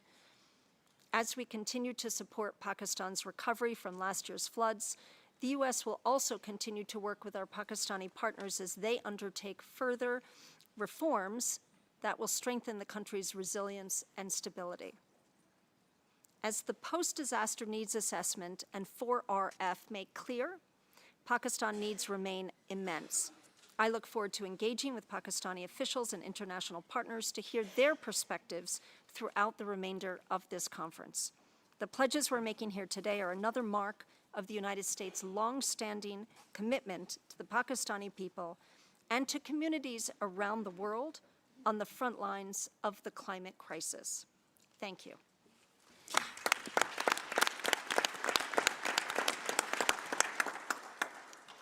Thank you. We are approaching lunchtime, so I would like to therefore propose that the next remarks by the Ambassador and Permanent Representative of the EU delegation in Geneva as the last speaker before lunch, and then we will resume the session at 2:30. Foreign Minister, Co-Chair, distinguished ladies and gentlemen, as stated by the President of the European Commission, Ursula von der Leyen, the European Union expresses its full solidarity with the Pakistani people following the devastating impact of the floods. The consequences of this natural disaster have affected millions and destroyed livelihoods, crops and infrastructures, and not least putting pressure on the most vulnerable people. Pakistan can count on the EU in the recovery process. Given the scale of the disaster, the European Union and its member states reacted quickly to activate the EU Civil Protection Mechanism and to deploy immediate humanitarian aid by adapting our development cooperation programs. This was intended to ensure early recovery support for life-saving and life-sustaining assistance, health services, food and security, supplies, as well as shelter. More than 20 million people still depend on humanitarian aid. Additional humanitarian funding is urgently needed to cover the most critical needs. To this end, the EU is stepping up its support with an extra 10 million euros released this week to respond to the most urgent humanitarian needs on the ground. Overall, the EU and its member states mobilized 172 million in humanitarian support and early recovery. The European Union encourages the government, humanitarian and development actors, as well as donors, to provide an in-depth analysis to ensure a coordinated, aligned, and harmonized transition between humanitarian, early recovery and reconstruction programs with an effective nexus approach and a long-term development vision. The EU is ready to mobilize support to Pakistan for the long-term rebuilding process, together with other donors and parties. As an example, the EU and Pakistan last Friday signed 3 new development programs for a total of 87 million euros that would directly contribute to building resilience of communities and economic activities to climate change. This will include climate-resilient energy provision and support to agricultural sector.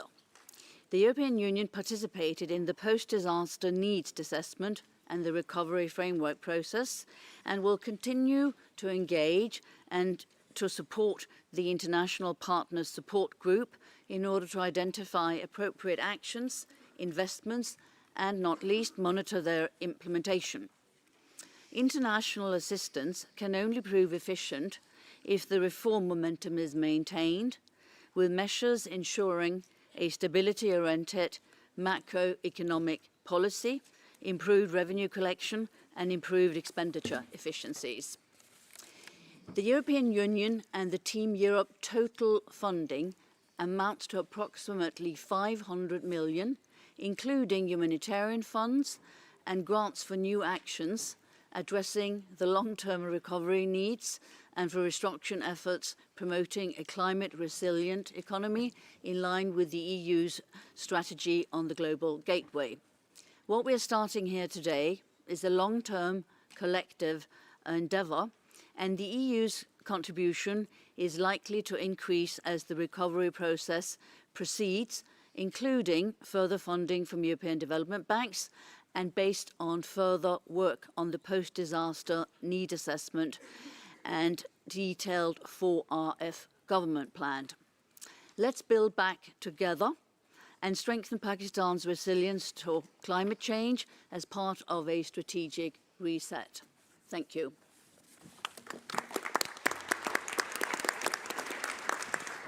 Thank you so much for your remarks. I've just received a request, and I think we have time to fit in one more before lunch.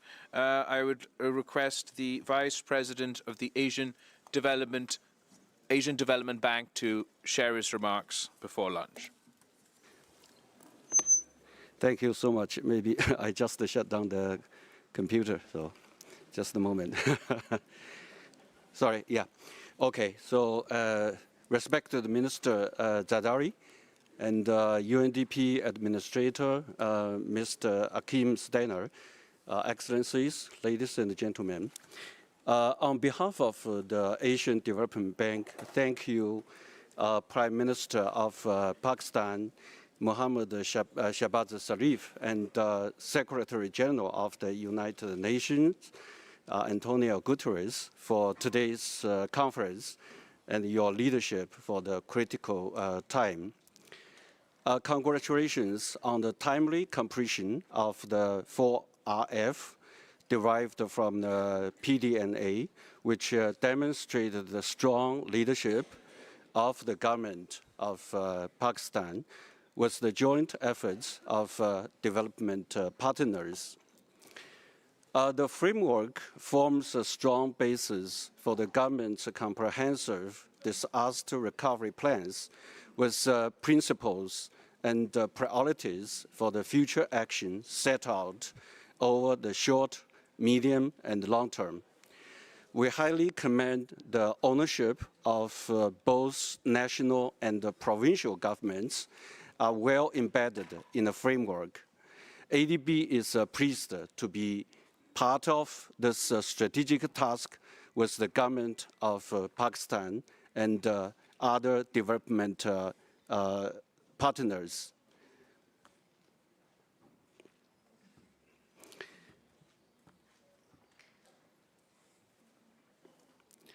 Pakistan, despite its very low carbon emissions, is one of the countries most affected by the extreme weather events.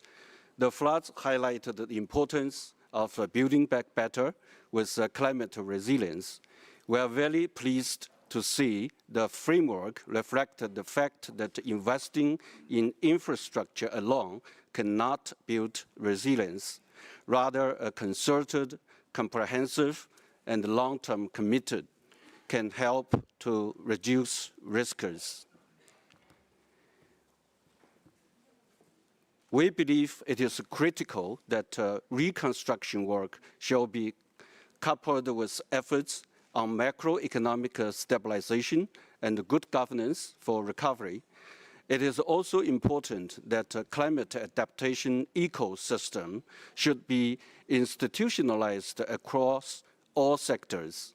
In the long run, investment in preventive, multifunctional disaster resilient infrastructure and early warning systems has to be prioritized. We also believe that responsible and accountable implementation and enforcement are pivotal to ensure the success of the 4RF.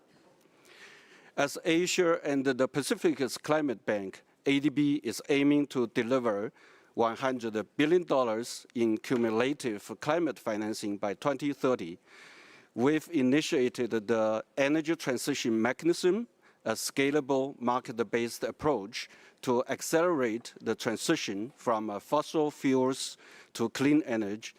And as a new approach brought to COP27, we are piloting the innovative financing facility for climate in Asia and the Pacific, IFCAP, to scale up climate financing.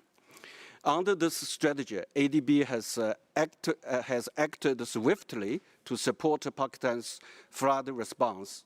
Beyond our contribution to the PDNA and the government's 4RF, we approved a $557 million emergency flood assistance package to Pakistan on top of a $1.5 billion counter-cyclical program, which also partly supports social protection and food security in flood-affected areas. Meanwhile, sizable additional co-financing has been mobilized. Going forward, ADB will prioritize up to $1 billion for climate and disaster risk reconstruction, as well as resilient support over the next 3 years. Key sectors of support include agriculture and natural resources, urban services, social protection, health, and public finance management. We welcome the continued efforts with development partners on co-financing to maximize the impact of our support to Pakistan. So in conclusion, I recognize the urgency of our collective action to support Pakistan on its path to recovery and disaster resilience. While we cannot prevent the next natural hazard, collectively we can stop the next incident from becoming a disaster. We are ready to work hand in hand with our partners, the government and the peoples of Pakistan to ensure that the good intentions expressed today are converted into making a real difference in the ground. Thank you very much for your attention.